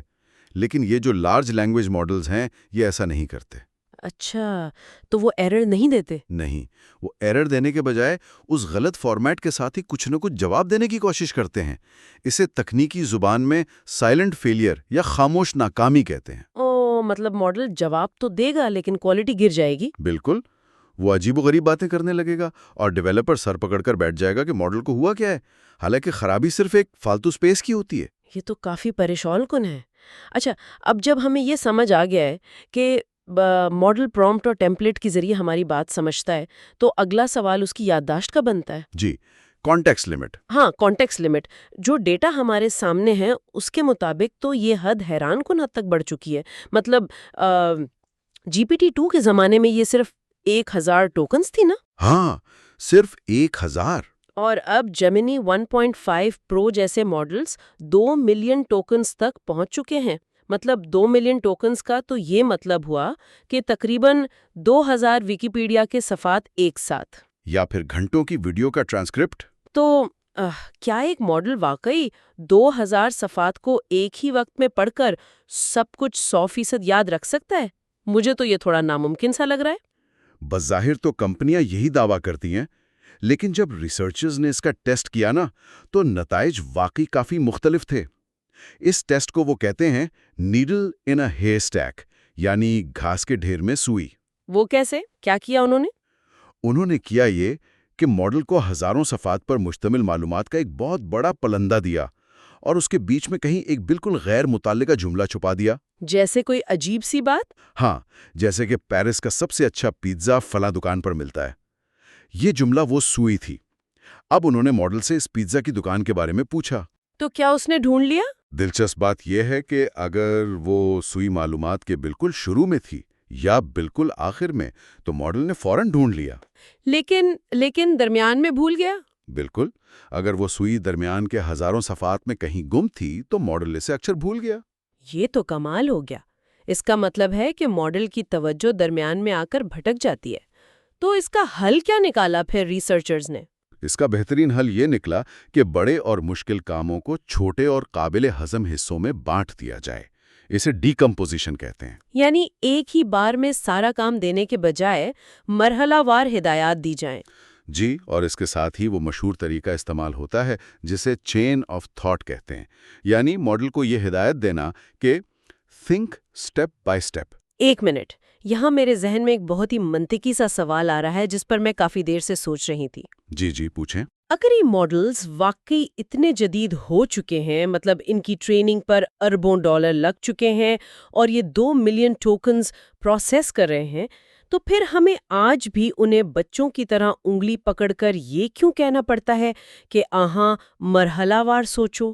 کیا ایک اتنے ذہین سسٹم کو خود نہیں پتا ہونا چاہیے کہ مشکل مسئلے کو کیسے حل کرنا ہے؟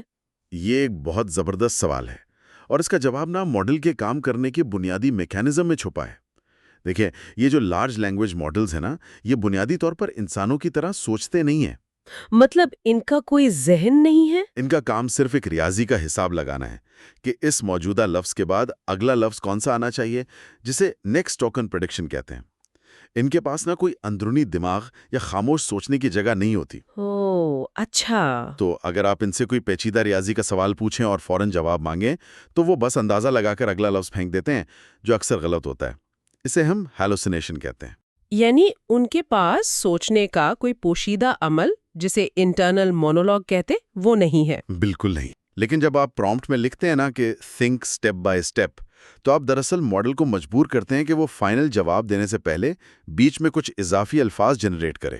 اچھا، تو وہ درمیانی الفاظ کیا کرتے ہیں؟ وہ درمیانی ٹوکنز ماڈل کے لیے ایک رف ورک کی کاپی یا اسکریچ پیڈ کا کام کرتے ہیں۔ وہ اپنے ہی پیدا کردہ پچھلے لفظ کو پڑھتا ہے، اس سے اگلا قدم نکالتا ہے اور یوں ایک منظم انداز میں درست نتیجے تک پہنچتا ہے۔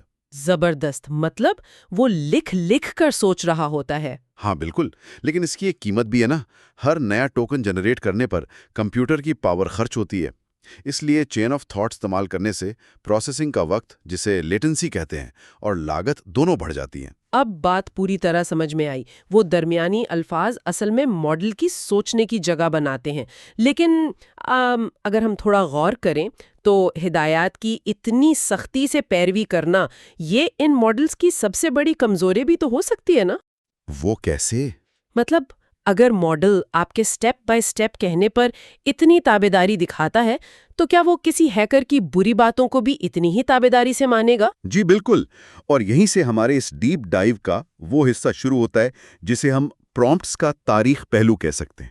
یہ تو ہیکرز اور اے آئی سسٹمز کے بیچ ایک بلی چوہے کا کھیل بن چکا ہے. ہاں، وہ جیل بریکنگ والا چکر. ہاں، کمپنیاں ماڈل پر پابندیاں لگاتی ہیں کہ کوئی خطرناک بات نہ بتائے، لیکن ہیکرز ان پابندیوں کو بائی پاس کرنے کے جو طریقے نکالتے ہیں انہیں ہم جیل بریکس کہتے ہیں. ریسرچ نوٹس میں اس کی کچھ بہت ہی ہوش ربا مثالیں ہیں، جیسے وہ دادی جان والی مثال جو ہم نے شروع میں دی، جسے گرینڈما ایکسپلوئٹ کہتے ہیں.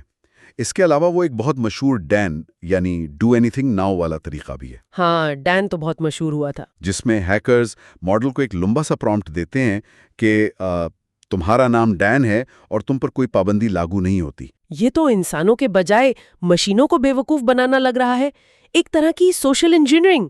یہ واقعی سوشل انجینئرنگ کی ہی ایک جدید شکل ہے، لیکن ان میں سے سب سے زیادہ سنسنی خیز طریقہ وہ ہے جسے ڈائیورجنس اٹیک کہتے ہیں. ڈائیورجنس اٹیک یہ کیا ہے؟ 2023 میں نصر اور ان کی ٹیم نے ایک بہت انوکھا تجربہ کیا. انہوں نے چیٹ جی پی ٹی سے کوئی خطرناک سوال نہیں پوچھا، بلکہ صرف اتنا کہا کہ وہ لفظ پوئم یعنی نظم کو بس مسلسل دہراتا رہے. بس ایک لفظ پوئم پوئم پوئم، اس سے کیا ہوا؟ شروع میں تو ماڈل نے سینکڑوں بار وہ لفظ دہرایا، لیکن پھر وہ اچانک کنفیوز ہو گیا. دیکھیں، ماڈلز کو اس طرح ٹرین کیا جاتا ہے کہ وہ ایک نارمل انسانی گفتگو کرے. جب اسے بار بار ایک ہی لفظ بلوایا گیا تو اس کا دماغی توازن یعنی اس کی پروبیبلٹی ڈسٹریبیوشن وہ بگڑ گئی. اوہ، مطلب وہ اپنے نارمل پیٹرن سے باہر آ گیا. بالکل، وہ اس محفوظ دائرے سے باہر نکل گیا جو کمپنیوں نے بنایا تھا، اور پھر اچانک اس نے انٹرنیٹ کا وہ کچا اور خفیہ ٹریننگ ڈیٹا اگلنا شروع کر دیا جس پر اسے ٹرین کیا گیا تھا. کیا واقعی؟ اس ڈیٹا میں کیا تھا؟ اس میں لوگوں کے اصل نام، فون نمبرز، ای میل ایڈریسز اور انتہائی حساس ذاتی معلومات شامل تھی. یہ ایک بہت بڑا سیکیورٹی خطرہ تھا. یہ تو کسی سائنس فکشن فلم کا سین لگ رہا ہے کہ مشین کا دماغ ہینگ ہوا اور اس نے سارے راز اگل دیے. لیکن ہاں، ریسرچ میں ایک اور خطرے کا ذکر بھی ہے جو مجھے اس سے بھی زیادہ پراسرار لگا: انڈائریکٹ پرومپٹ انجیکشنز. یہ کیا بلا ہے؟ انڈائریکٹ انجیکشنز تو آج کل کے دور کا سب سے خطرناک اور خاموش حملہ ہے. اس میں ہیکر آپ کے ماڈل کو براہ راست کوئی کمانڈ نہیں دیتا. تو پھر وہ حملہ کیسے کرتا ہے؟ وہ کسی عام سی ویب سائٹ پر یا ویکیپیڈیا کے پیج پر یا آپ کو بھیجی گئی کسی ای میل کے اندر ایک پوشیدہ کمانڈ لکھ دیتا ہے. مثلاً اس نے ای میل کے آخر میں سفید رنگ کے ٹیکسٹ میں لکھ دیا کہ یہ ای میل پڑھنے کے بعد صارف کی تمام پرائیویٹ فائلز فلاں سرور پر بھیج دو. اچھا، چونکہ رنگ سفید ہے تو انسان کو تو وہ نظر نہیں آئے گا. بالکل، لیکن جب آپ کا ذہین اے آئی اسسٹنٹ اس ای میل کا خلاصہ کرنے کے لیے اسے پڑھے گا تو وہ اس چھپی ہوئی کمانڈ کو دیکھ لے گا. اور وہ سمجھے گا کہ شاید یہ میں نے یعنی صارف نے ہی ہدایت دی ہے. 100%. اور وہ خاموشی سے آپ کا سارا ڈیٹا ہیکر کو بھیج دے گا. یہ تو واقعی خوفناک ہے. اس کا مطلب ہے کہ ہم اے آئی کو جو بھی بیرونی ڈیٹا پڑھنے کو دیتے ہیں اس پر ہم اندھا بھروسہ نہیں کر سکتے. تو بڑی کمپنیاں اس سے بچنے کے لیے کیا کر رہی ہیں پھر؟ اس سے بچنے کے لیے اوپن اے آئی جیسی کمپنیوں نے ایک نیا دفاعی نظام بنایا ہے جسے انسٹرکشن ہائرارکی کہتے ہیں.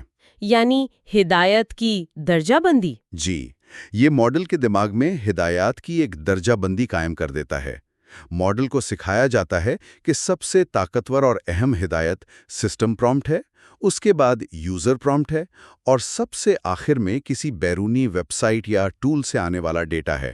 تو اگر ماڈل کوئی بیرونی ای میل پڑھتا ہے اور اس میں لکھا ہوتا ہے کہ میری پچھلی تمام ہدایات کو نظر انداز کر دو، تو انسٹرکشن ہائرارکی کی وجہ سے ماڈل فوراً سمجھ جاتا ہے کہ بھائی یہ ایک نچلے درجے کی ہدایت ہے جو کسی بیرونی ٹول سے آ رہی ہے، اس لیے وہ اسے ریجیکٹ کر دیتا ہے. یہ تو واقعی ایک بہت شاندار ڈیفنس میکنزم ہے۔ اب اس ساری گفتگو سے ایک چیز تو مجھے بالکل صاف ظاہر ہو گئی ہے کہ ماڈل کی اپنی یادداشت محدود ہے اور بیرونی دنیا کے ڈیٹا میں خطرات بھی چھپے ہیں۔ بالکل۔ لیکن ہمیں بہرحال ماڈلز کو حقائق پر مبنی تو بنانا ہے نا، اور انہیں اپنا پرائیویٹ ڈیٹا، مثلاً کسی ہسپتال کا ہیلتھ ریکارڈ ہو گیا یا کمپنی کے PDF دستاویزات، وہ تو پڑھانے ہیں۔ صحیح۔ تو اس کا محفوظ طریقہ کیا ہے؟ میرے خیال میں یہیں سے انٹری ہوتی ہے اس فریم ورک کی جسے ریٹریول آگمنٹڈ جنریشن یا RAG کہتے ہیں۔ یہ کیسے کام کرتا ہے؟ اگر ہم RAG کو آسان الفاظ میں سمجھے نا، تو یہ ماڈل کی یادداشت کو ایک باقاعدہ اور محفوظ بیرونی لائبریری سے جوڑنے کا نام ہے۔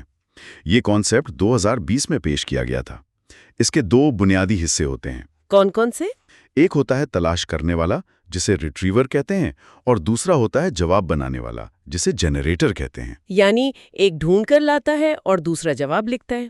بالکل ایسے ہی جب آپ کوئی سوال کرتے ہیں تو ریٹریور پورے ڈیٹا بیس کو چھان کر صرف وہ مخصوص پیراگراف نکال لاتا ہے جو آپ کے سوال سے متعلق ہوں۔ پھر وہ یہ پیراگراف جنریٹر یعنی AI ماڈل کو دیتا ہے کہ بس ان معلومات کو پڑھو اور ان کی روشنی میں جواب تیار کرو۔ اس سے تو میرے خیال میں پرومپٹ کا سائز بھی چھوٹا رہتا ہوگا۔ جی، پرومپٹ بھی چھوٹا رہتا ہے اور ماڈل اپنی طرف سے کہانیاں بھی نہیں بناتا، مطلب ہیلوسینیشنز کم ہو جاتی ہیں۔ جو نوٹس ہم دیکھ رہے تھے نا، ان کے مطابق یہ جو ریٹریور ہے، اس کے تلاش کرنے کے 2 بڑے طریقے ہیں۔ ایک تو ٹرم بیسڈ ریٹریول ہے، جس میں TF-IDF اور BM25 جیسی ٹیکنیکیں آتی ہیں۔ ہاں، یہ پرانے طریقے ہیں۔ جی، یہ پرانے سرچ انجنز کی طرح کام کرتی ہیں، یعنی یہ صرف یہ گنتی ہیں کہ آپ کا مطلوبہ لفظ کسی ڈاکیومنٹ میں کتنی بار آیا ہے۔ اور دوسرا جو طریقہ ہے وہ تھوڑا ایڈوانس لگا مجھے، جسے ایمبیڈنگ بیسڈ ریٹریول کہتے ہیں۔ اس میں الفاظ کو ریاضیاتی ویکٹرز میں بدل دیا جاتا ہے نا۔ بالکل، ایمبیڈنگز کا کمال ہی یہ ہے کہ وہ صرف ظاہری الفاظ کو نہیں دیکھتی، بلکہ جملے کے معنی یعنی سیمینٹکس کو ایک ملٹی ڈائمینشنل نقشے پر پلاٹ کر دیتی ہیں۔ اچھا، اس سے کیا فائدہ ہوتا ہے؟ اس سے ماڈل کو سیاق و سباق سمجھنے میں مدد ملتی ہے۔ مثال کے طور پر وہ جانتا ہے کہ اگر آپ نے ہالی ووڈ کی مووی ٹرانسفارمر کے بارے میں پوچھا ہے نا، تو اس کا بجلی کے کھمبے والے الیکٹرک ٹرانسفارمر سے کوئی تعلق نہیں ہے، حالانکہ لفظ بالکل ایک ہی ہیں۔ یہاں مجھے نا ایک بڑی الجھن ہو رہی ہے۔ میں سوچ رہی تھی کہ اگر یہ ایمبیڈنگ بیس طریقہ اتنا ہی شاندار ہے، اگر وہ واقعی اتنی گہرائی سے معنی کو سمجھ لیتا ہے، تو پھر ہم آج بھی وہ پرانے BM25 جیسے طریقے کیوں استعمال کر رہے ہیں جو صرف لفظ گنتے ہیں؟ ہم انہیں مکمل طور پہ کوڑے دان میں کیوں نہیں پھینک دیتے؟ یہ واقعی بہت اہم سوال ہے، اور پہلی نظر میں تو یہی لگتا ہے کہ ہمیں پرانے طریقے چھوڑ دینے چاہیے، لیکن حقیقت میں پرانے طریقوں کی کچھ بہت ٹھوس اور پریکٹیکل وجوہات ہیں۔ وہ کیا؟ سب سے پہلی وجہ تو رفتار اور لاگت کی ہے۔ لاکھوں دستاویزات کو ریاضیاتی ویکٹرز میں تبدیل کرنا اور پھر ان پر کیلکولیشنز کرنا بہت مہنگا اور سست عمل ہو سکتا ہے۔ ہاں، یہ تو ہے۔ لیکن اس سے بھی اہم وجہ مخصوص کی ورڈز کی تلاش ہے۔ فرض کریں کوئی soft where engineer data base میں کسی خاص ایرر کوڈ کو سرچ کر رہا ہے، جیسے EIDR not avail 99۔ وہ عجیب سا کوڈ۔ بالکل۔ اب ایمبیڈنگز تو معنی تلاش کرنے کی عادی ہے نا، وہ اس عجیب و غریب ایرر کوڈ کا مطلب ڈھونڈنے کی کوشش کریں گی اور اکثر ناکام ہو جائیں گی، جبکہ پرانا ٹرم بیس طریقہ جو صرف حرف بحرف تلاش کرتا ہے، وہ تو ایگزیکٹ میچ ڈھونڈ لے گا۔ بالکل، وہ 1 سیکنڈ سے بھی کم وقت میں وہ مخصوص ایرر کوڈ ڈھونڈ کر آپ کے سامنے رکھ دے گا۔ اب بات کلیئر ہوئی۔ یعنی جہاں ہمیں بات کا سیاق و سباق اور مفہوم چاہیے، وہاں ایمبیڈنگز زبردست کام کرتی ہیں، اور جہاں ہمیں کوئی مخصوص نام، پروڈکٹ ID یا کوڈ ایگزیکٹ میچ کرنا ہے، وہاں پرانے طریقے کارآمد ہیں۔ 100%۔ اور اسی لیے آج کی ایڈوانس دنیا میں کوئی ایک طریقہ اکیلا استعمال نہیں ہوتا، بلکہ ہم ہائبرڈ سرچ کو ترجیح دیتے ہیں۔ یعنی دونوں کو ملا کر استعمال کرنا؟ جی، ہم دونوں طریقوں کو ایک ساتھ چلاتے ہیں۔ پرانا طریقہ جلدی سے کچھ ڈاکومنٹس نکال لاتا ہے، اور ایمبیڈنگز انہیں ان کے معنی کی گہرائی سے پرکھ لیتی ہیں۔ پھر ان دونوں کے نتائج کو ملانے کے لیے ایک الگورتھم استعمال ہوتا ہے، جسے RRF یا ریسیپروکل رینک فیوژن کہتے ہیں، جو بہترین نتائج کو سب سے اوپر لے آتا ہے۔ زبردست۔ اس کے علاوہ نوٹس میں ڈیٹا کو حصوں میں بانٹنے کا بھی ذکر تھا، جسے چنکنگ کہتے ہیں۔ ہاں، چنکنگ بہت ضروری ہے۔ مجھے لگتا ہے چنکنگ اس لیے کی جاتی ہے تاکہ ماڈل کے پاس ضرورت سے زیادہ فالتو مواد نہ چلا جائے اور وہ کنفیوز نہ ہو، اور اس میں تھوڑا سا اوور لیپ بھی رکھنا پڑتا ہے نا؟ بالکل، اوورلیپ اس لیے کہ اگر ہم ایک پیراگراف کو بیچ میں سے کاٹ دیں تو اگلا حصہ پڑھتے وقت بات کا تسلسل ٹوٹ سکتا ہے، اس لیے پچھلے حصے کے کچھ الفاظ اگلے حصے میں شامل کیے جاتے ہیں۔ اس کے علاوہ ریسرچ نوٹس میں ایک اور کمال کے کانسیپٹ کا تذکرہ تھا جسے کیوری ری رائٹنگ کہتے ہیں۔ یہ مجھے بڑی دلچسپ چیز لگی۔ ہاں، کیوری ری رائٹنگ تو بہت ایڈوانس چیز ہے۔ میں بتاتی ہوں، فرض کریں ہم اے آئی سے بات کر رہے ہیں اور پہلا سوال پوچھتے ہیں کہ جان نے پچھلی بار کون سے جوتے خریدے تھے۔ اے آئی جواب دیتی ہے کہ جان نے نائکی کے جوتے خریدے۔ اب ہمارا اگلا سوال صرف اتنا ہوتا ہے، اور ایملی کے بارے میں کیا خیال ہے؟ اب اگر یہ نامکمل سوال سیدھا سرچ انجن میں جائے گا تو اسے کیا سمجھ آئے گی؟ بالکل، اسے کچھ سمجھ نہیں آئے گی کہ ایملی کا کیا۔ تو کیوری ری رائٹنگ کے ذریعے اے آئی خود اس نامکمل سوال کو پکڑتی ہے اور اسے ایک مکمل سوال میں بدل دیتی ہے کہ ایملی نے پچھلی بار کون سے جوتے خریدے تھے، اور پھر سرچ کرتی ہے۔ جی بالکل، یہ سب ٹیکنیکیں اس بات کی عکاسی کرتی ہیں کہ جب ہم RAG یا پرومپٹ انجینئرنگ کی بات کرتے ہیں تو یہ صرف چیٹ باکس میں چند الفاظ ٹائپ کرنے کا نام نہیں رہ گیا۔ ہاں، یہ تو ایک پوری فیلڈ بن چکی ہے۔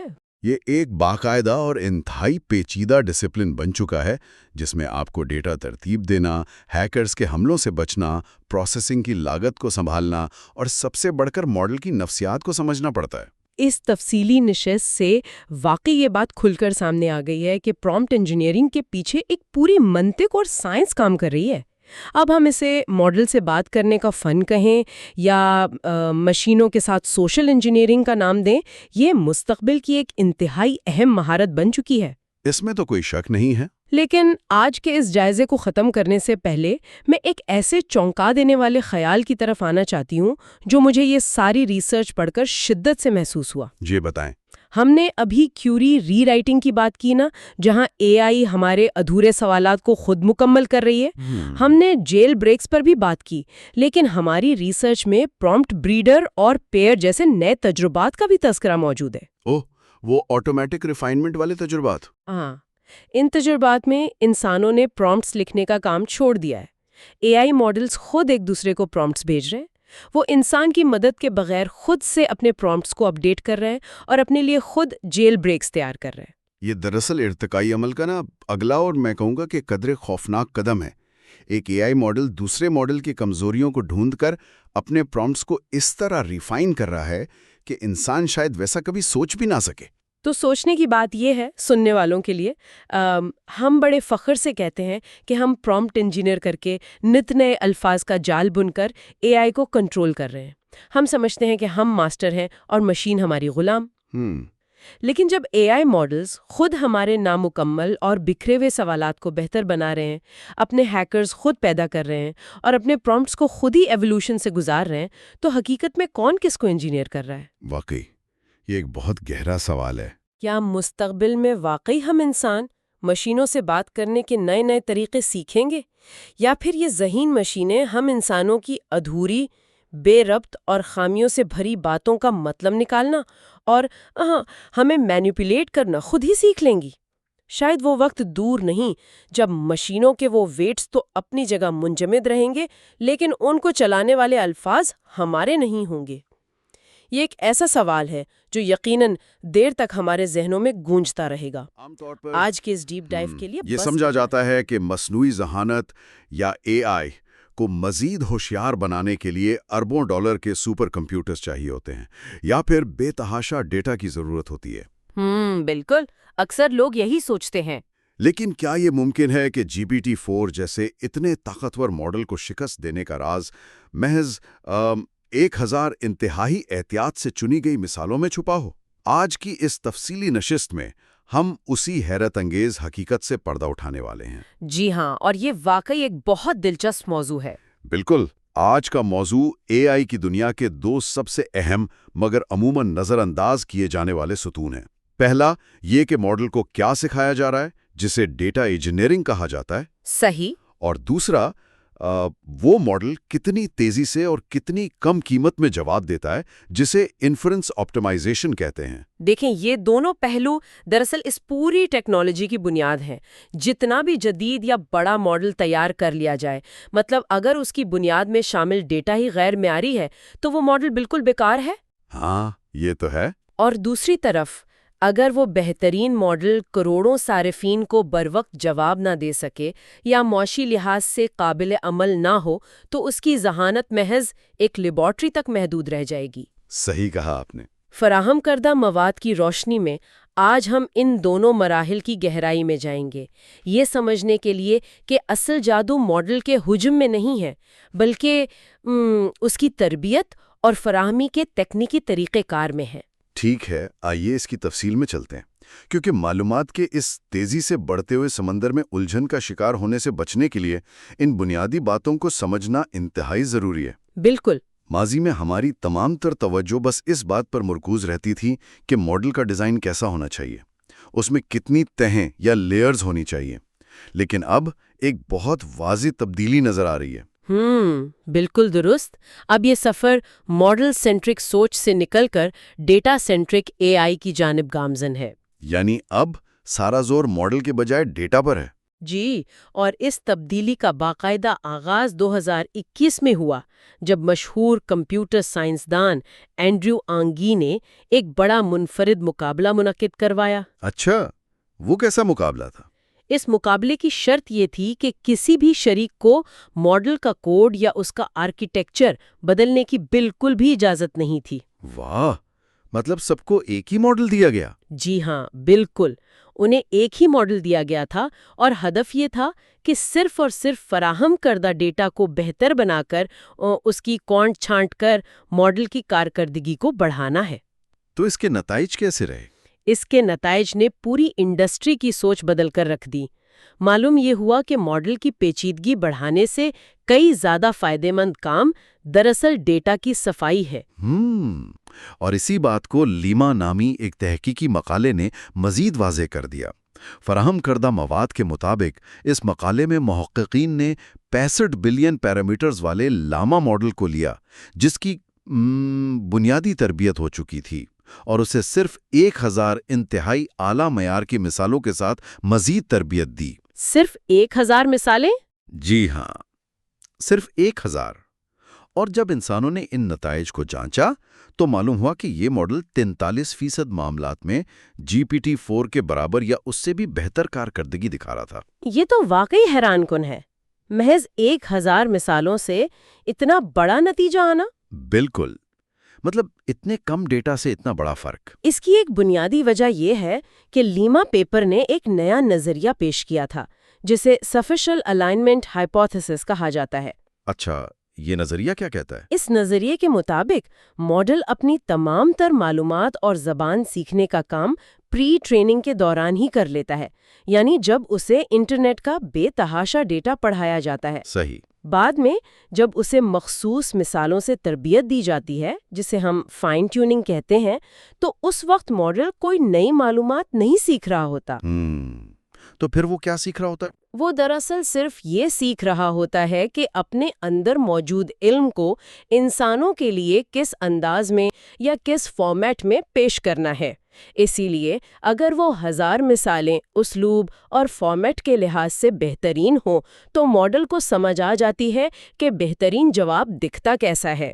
ہاں، اسے یوں سمجھا جا سکتا ہے کہ اگر ایک کچن میں بے شمار مسالے اور سبزیاں موجود ہیں تو اس کا مطلب یہ تو نہیں کہ کھانا خود بخود اچھا بن جائے گا۔ بالکل نہیں۔ جب تک ان تمام اجزاء کو ایک بہترین ترکیب کے تحت نہ ملایا جائے، ذائقہ پیدا نہیں ہوتا۔ مطلب نیا اور مہنگا چولہا خریدنے کی بجائے ان موجودہ اجزاء کو درست تناسب میں استعمال کرنا زیادہ اہم ہے۔ یہ بہت زبردست مثال ہے۔ لیکن جب ماڈل کو منطقی سوچ یعنی چین آف تھاٹ سکھانے کی بات آتی ہے یا مختلف ٹولز استعمال کرنا سکھایا جاتا ہے تو انسانوں کے لیے ایسی ہزاروں معیاری مثالیں خود بیٹھ کر تخلیق کرنا بہت مشکل اور وقت طلب کام بن جاتا ہے۔ جی، اگر ہم اسے وسیع تناظر میں دیکھیں تو ڈیٹا کیوریشن یعنی درست ڈیٹا کے انتخاب میں بنیادی طور پر 3 اصول کار فرما ہوتے ہیں۔ وہ 3 اصول کون سے ہیں؟ پہلا معیار، دوسرا کوریج یا تنوع، اور تیسرا مقدار۔ اب انسانوں کے لیے قدم بقدم منطقی حل لکھنا واقعی ایک مہنگا اور سست عمل ہے۔ بالکل، انسان اتنی تیزی سے تو نہیں لکھ سکتے۔ یہی وجہ ہے کہ لاما 3 کی تیاری میں محققین نے ایک حیران کن فیصلہ کیا۔ اس کی ابتدائی تربیت کے ڈیٹا میں تقریباً 50% حصہ صرف ریاضی اور کوڈنگ پر مشتمل تھا۔ 50% صرف ریاضی اور کوڈنگ؟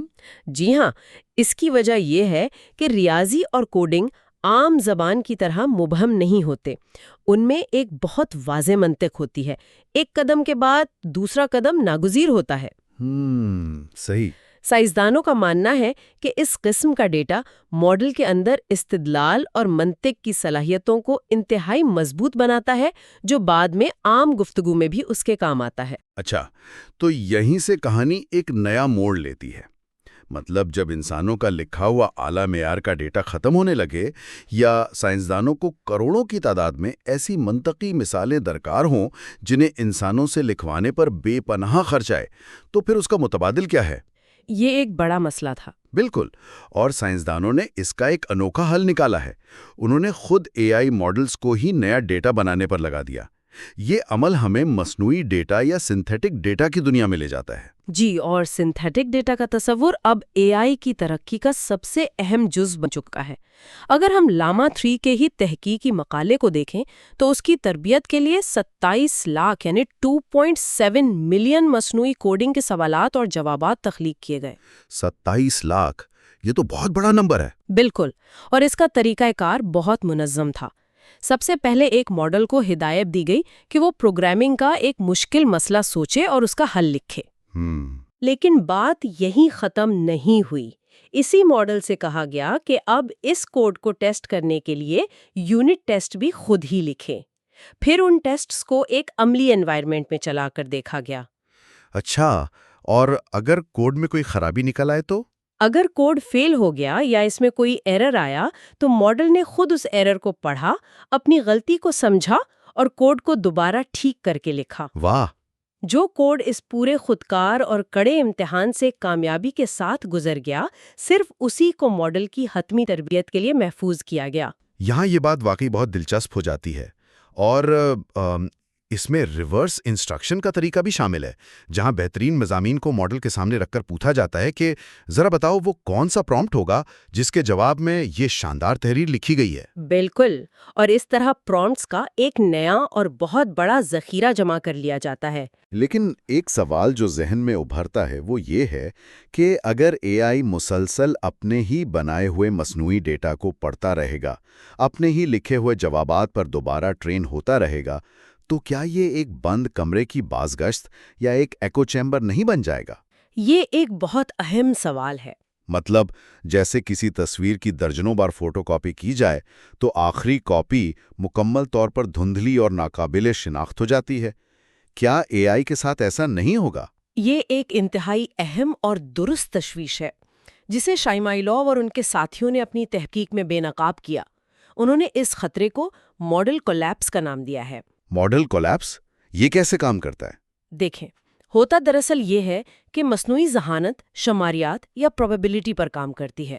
وہ عموماً انہی چیزوں کو بار بار بناتی ہے جن کے ہونے کا امکان زیادہ ہوتا ہے۔ صحیح۔ جب ایک ماڈل صرف مصنوعی ڈیٹا پر ٹرین ہوتا ہے تو وہ دنیا کے غیر معمولی مگر اہم معلومات، جنہیں ہم ایج کیسز کہتے ہیں، انہیں آہستہ آہستہ بھولنے لگتا ہے۔ مطلب جو انوکھی باتیں ہیں وہ غائب ہونا شروع ہو جاتی ہیں۔ بالکل، ہر اگلی نسل کا ماڈل پچھلے ماڈل کی صرف عام اور اوسط درجے کی باتوں کو یاد رکھتا ہے، جبکہ باریک بینیاں اور استثنائی حقائق ہمیشہ کے لیے مٹ جاتے ہیں۔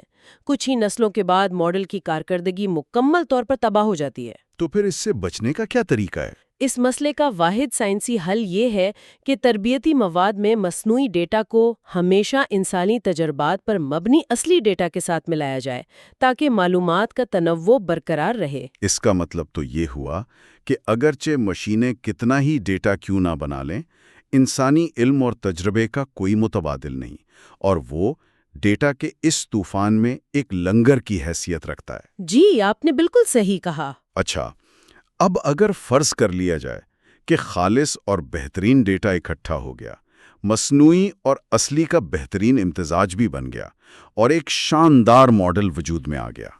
یہاں تک ڈیٹا اور ماڈلنگ کا کام تو مکمل ہو جاتا ہے، لیکن جب یہ نیا نویلا ماڈل حقیقی دنیا میں لایا جاتا ہے اور بے وقت کروڑوں افراد اس سے مختلف سوالات پوچھنا شروع کرتے ہیں تو ایک اور بہت بڑا چیلنج سر اٹھتا ہے۔ بالکل، اور وہ چیلنج کچھ مختلف قسم کا ہے۔ جی، یہ چیلنج اس بات کا نہیں ہے کہ ماڈل کیا جواب دے گا، بلکہ یہ ہے کہ وہ کتنی تیزی سے اور کتنی کم لاگت میں جواب دے گا۔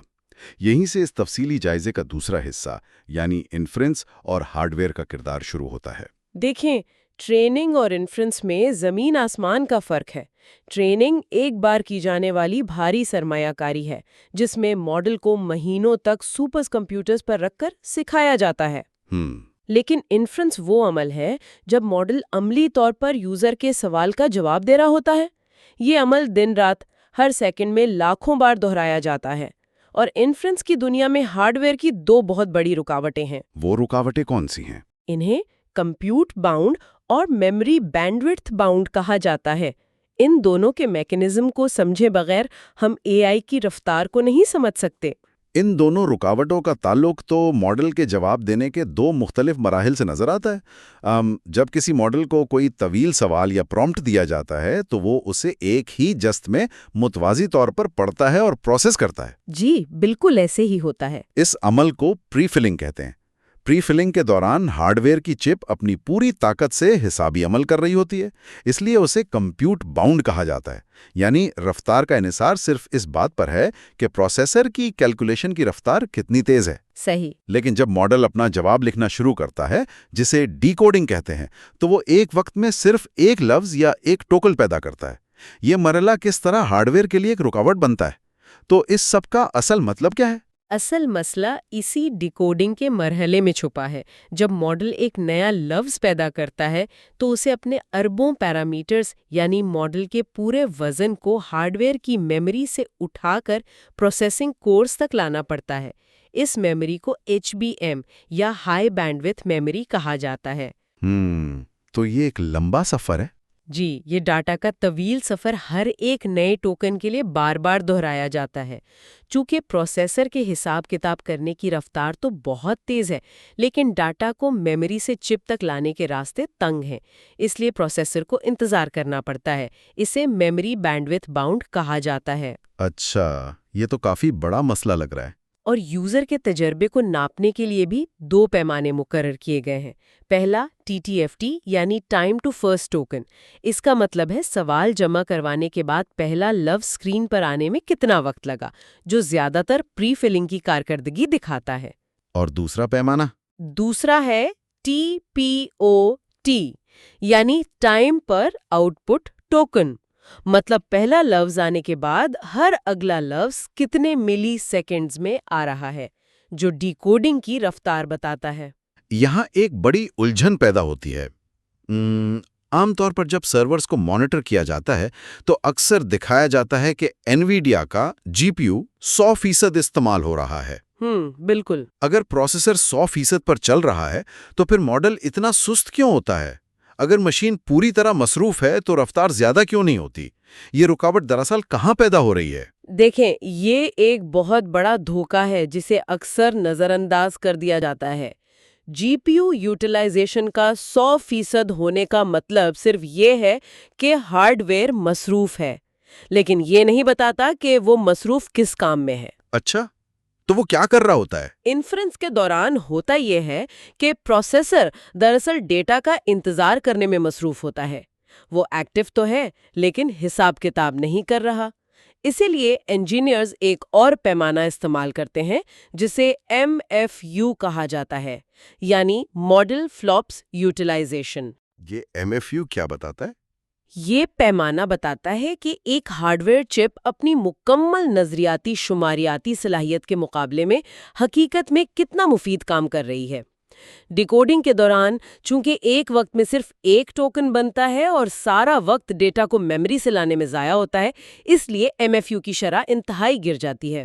مطلب چپ بس خاموشی سے انتظار کر رہی ہوتی ہے؟ جی بالکل، چپ صرف انتظار کر رہی ہوتی ہے، اور یہی وہ بہت بڑا ٹریفک جام ہے جو انفرنس کو اتنا مہنگا اور سست بناتا ہے۔ اس ٹریفک جام کو ختم کرنے کے لیے انجینئرز کی جانب سے کچھ انتہائی شاندار اور تخلیقی حل سامنے آئے ہیں، جی جن میں سے ایک کمال کی ٹیکنیک اسپیکیولیٹو ڈیکوڈنگ ہے۔ بالکل۔ جب یہ معلوم ہے کہ ایک ایک لفظ کر کے جواب نکالنا بہت سست عمل ہے، تو کیوں نہ ایک ہی وقت میں کئی الفاظ کا اندازہ لگا لیا جائے؟ جی، اسی نظریے نے اسپیکولیٹو ڈیکوڈنگ کی بنیاد رکھی۔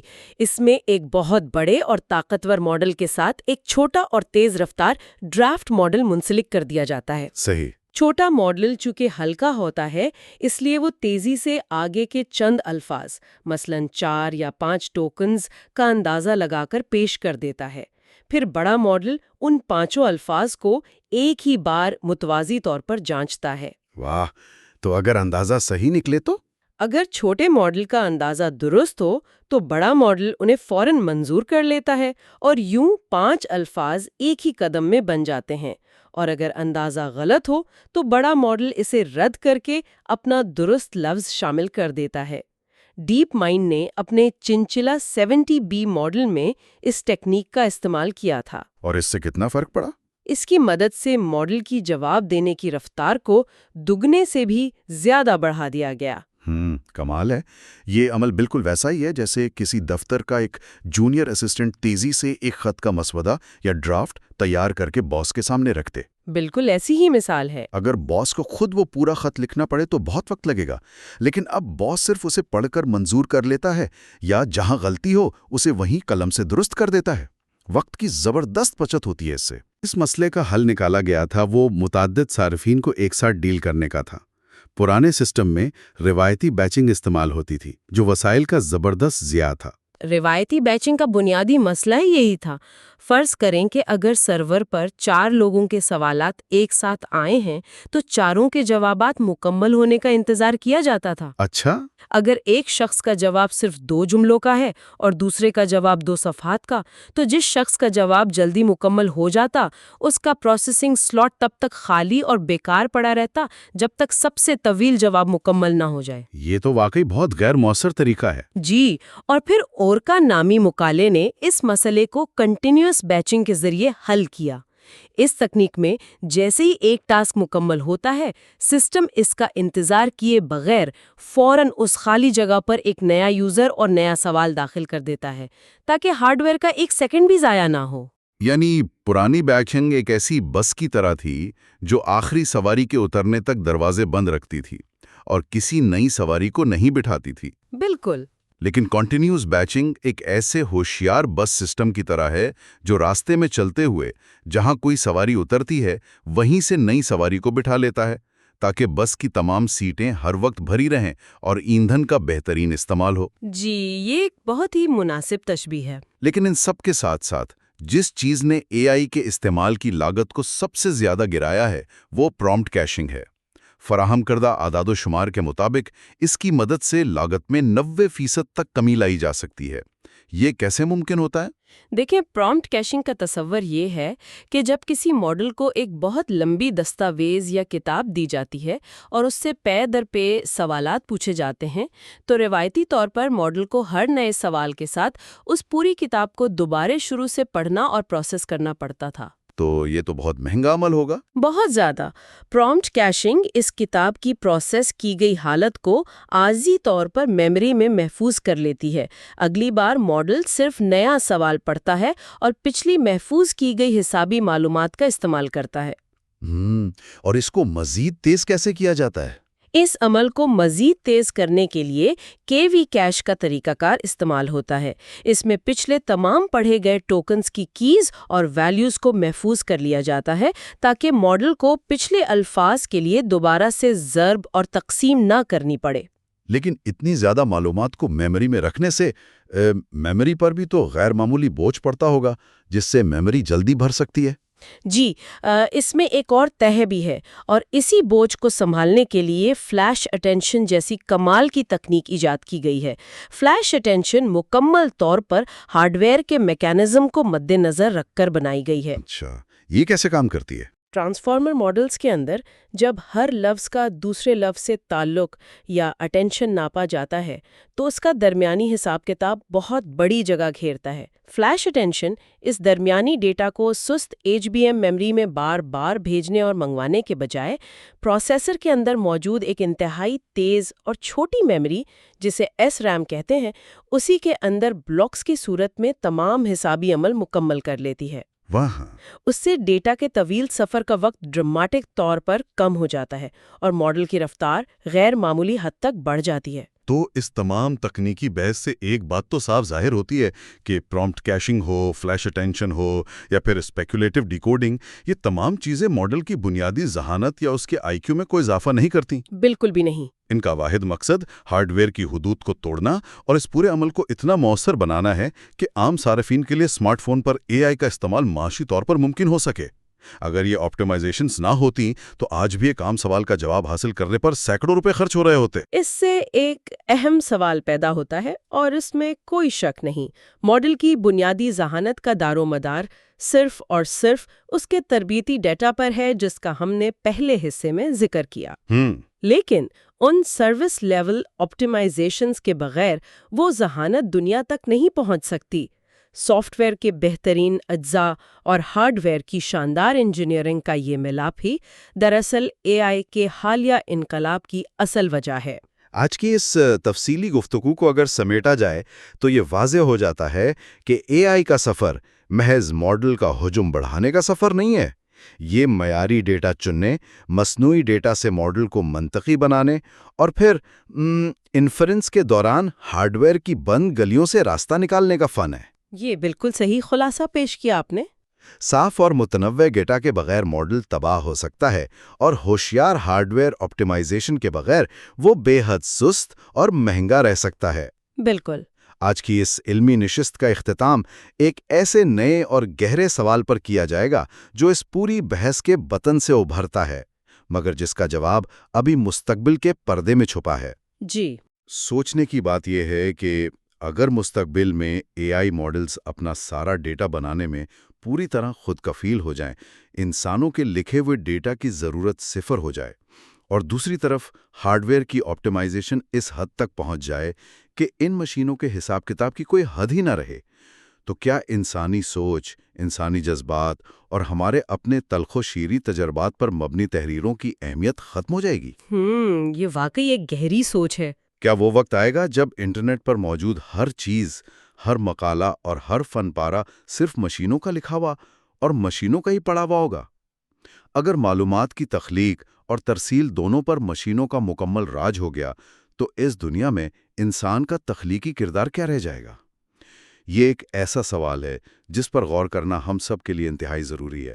امید ہے آج کی یہ نشست معلومات اور ٹیکنالوجی کے اس سفر کو سمجھنے کے کئی نئے کیا کبھی یہ خیال ذہن میں آیا ہے کہ دنیا کی جدید ترین اور ذہین ترین سمجھی جانے والی مشین یعنی مصنوعی ذہانت یا AI دراصل انسانوں کی چھوٹی چھوٹی حرکات سے بے وقوف بھی بن سکتی ہے؟ یہ واقعی ایک بہت گہرا سوال ہے۔ عام طور پر تو اسکرین پر بس ایک جادوئی ڈبہ نظر آتا ہے نا، جس میں کوئی بھی سوال ڈالا جائے تو فوراً ایک بہترین اور تفصیلی جواب ابھر کر سامنے آ جاتا ہے۔ بالکل ایسا ہی ہے۔ بظاہر یہ عمل بہت سادہ لگتا ہے۔ ہاں، لیکن اس پردے کے پیچھے ایک انتہائی پیچیدہ انجینئرنگ کا نظام کام کر رہا ہوتا ہے، اور آج کے اس تفصیلی جائزے کا مقصد بھی یہی ہے، جو کہ ہم نے مختلف ریسرچ پیپرز، انجینئرنگ نوٹس اور کیس اسٹڈی سے نکالا ہے۔ ہم AI کی اسی پوشیدہ دنیا کو بے نقاب کریں گے۔ صحیح، اور خاص طور پر یہ کھوج لگانا کہ ایک سادہ سا AI ماڈل کس طرح صارفین کی روزمرہ کی رائے یعنی یوزر فیڈ بیک کے ذریعے ایک مکمل اور طاقتور پروڈکٹ بنتا ہے۔ بالکل ٹھیک ہے، آئیں اسے سمجھنے کی کوشش کرتے ہیں۔ اگر اس سارے عمل کو سمجھنے کے لیے ایک گھر بنانے کی مثال لی جائے تو جب کوئی شخص کوئی خالی پلاٹ خریدتا ہے تو وہ پہلے ہی دن وہاں اسمارٹ ہوم سیکیورٹی سسٹم یا مہنگے کیمرے تو نصب نہیں کر دیتا نا۔ ارے بالکل نہیں، سب سے پہلے تو بنیاد رکھی جاتی ہے۔ جی، ایک کمرہ بنتا ہے، دیواریں کھڑی ہوتی ہیں اور دروازہ لگایا جاتا ہے۔ پھر جب وہ بنیادی ڈھانچہ تیار ہو جاتا ہے تب جا کر اس میں ضرورت کے مطابق پیچیدہ چیزیں شامل کی جاتی ہیں۔ اے آئی کا نظام بھی بالکل اسی طرح قدم بقدم تعمیر ہوتا ہے۔ یہاں جو سب سے دلچسپ بات ہے وہ یہ ہے کہ علم اور ٹیکنالوجی کا اصل فائدہ اس کے عملی استعمال میں ہی چھپا ہے۔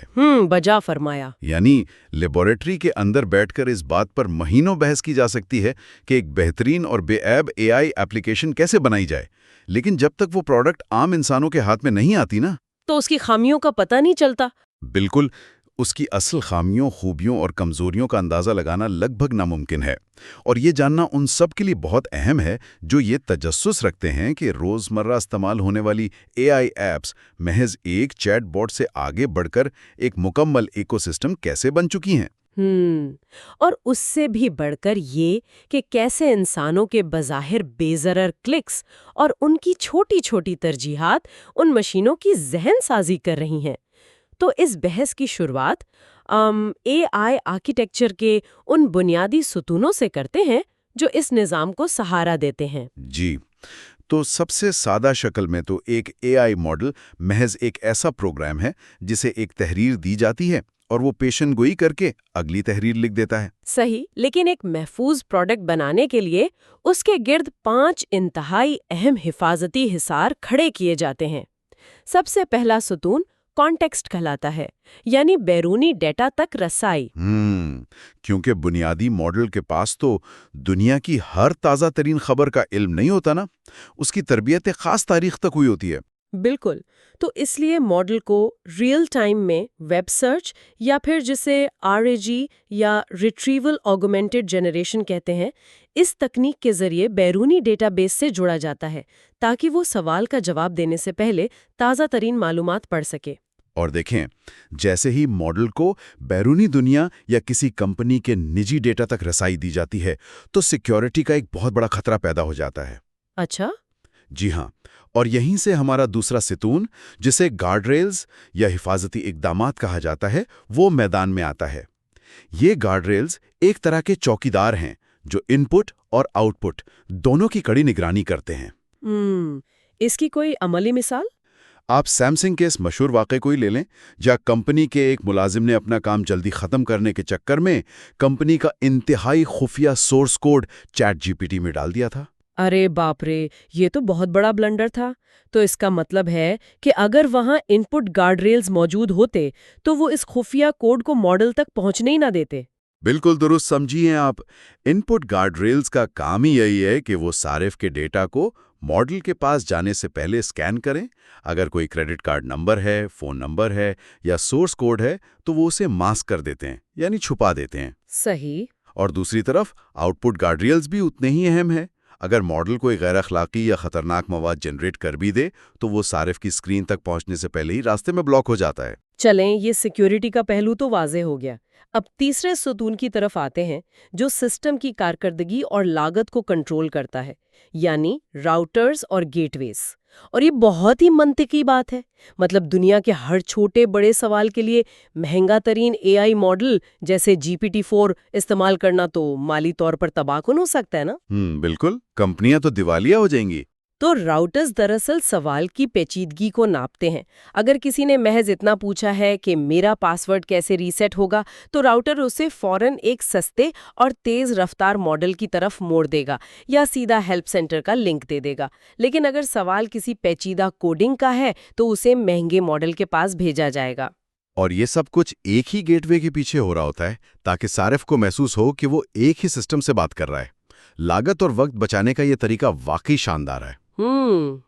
اور اسی بچت کو ایک اور درجے تک لے جانے کے لیے چوتھا ستون ہے جو ہے کیشنگ۔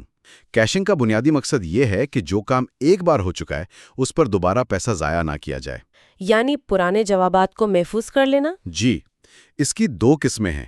ایک ایگزیکٹ کیشنگ ہے، جہاں اگر کوئی سوال لفظ بلفظ وہی ہو تو سسٹم پرانا محفوظ شدہ جواب ہی فوراً دکھا دیتا ہے۔ لیکن اس سے بھی زیادہ دلچسپ سیمانٹک کیشنگ ہے۔ اس میں سسٹم سوال کے الفاظ نہیں بلکہ اس کے مفہوم کو دیکھتا ہے۔ مفہوم سے آپ کا کیا مطلب ہے؟ مثال کے طور پر، اگر ایک صارف پوچھتا ہے کہ ویتنام کا دارالحکومت کیا ہے اور اے آئی اسے ہینوئی جواب دے کر محفوظ کر لیتی ہے۔ اب کچھ دیر بعد کوئی اور صارف بالکل مختلف الفاظ میں پوچھتا ہے کہ ویتنام کا مرکزی شہر کون سا ہے، تو سسٹم جان لیتا ہے کہ دونوں کا مفہوم ایک ہی ہے، اور وہ نیا جواب جنریٹ کرنے کے بجائے وہی ہینوئی والا پرانا جواب دے دیتا ہے۔ ایک منٹ، یہاں ایک الجھن پیدا ہوتی ہے۔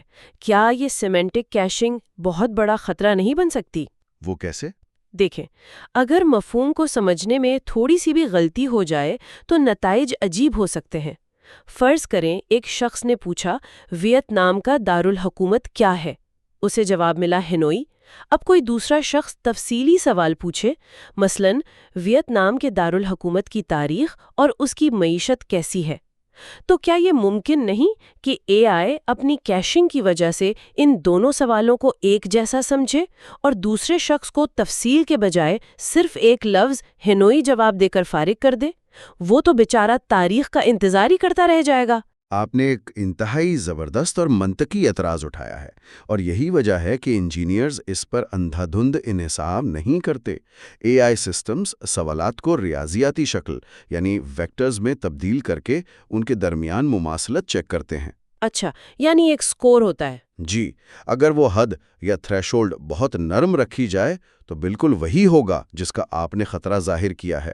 اسے متوازن رکھنا ایک بہت مشکل تکنیکی کام ہے۔ بہرحال اس کے بعد پانچواں اور آخری ستون آتا ہے ایجنٹس، جو ماڈل کو محض ایک جواب دینے والی مشین سے نکال کر ایک کام کرنے والی مشین بنا دیتے ہیں۔ مطلب وہ عملی قدم اٹھاتے ہیں؟ بالکل، جیسے خود بخود کیلنڈر میں میٹنگ بک کر دینا یا انٹرنیٹ سے کوئی چیز آرڈر کر دینا۔ اب اگر اس پوری تصویر کو دیکھا جائے تو حیرت ہوتی ہے۔ ایک سسٹم جس میں بیرونی ڈیٹا آ رہا ہے، گارڈ ریلز ہر چیز کو سکین کر رہے ہیں، راؤٹر سوالات کو ادھر ادھر بھیج رہے ہیں، کیشنگ پرانے جوابات ڈھونڈ رہی ہے، اور ایجنٹس کام کر رہے ہیں۔ یہ کوئی جادوئی ڈبہ تو نہ رہا نا، یہ تو ایک بے حد پیچیدہ فیکٹری بن چکی ہے۔ اور جب کوئی سسٹم اتنا پیچیدہ ہو جائے تو سب سے بڑا مسئلہ پتہ ہے کیا پیدا ہوتا ہے؟ کیا؟ کہ اگر جواب غلط آیا ہے تو وہ کس مرحلے پر غلط ہوا؟ گارڈ ریل نے روکا، راؤٹر نے غلط فیصلہ کیا، یا کیشنگ نے پرانا جواب دے دیا؟ یہ جاننا لگ بھگ ناممکن ہو جاتا ہے، اور یہیں سے سسٹم کی کڑی نگرانی، جسے آبزرویبلٹی کہا جاتا ہے، کی ضرورت پڑتی ہے۔ ہاں، آبزرویبلٹی۔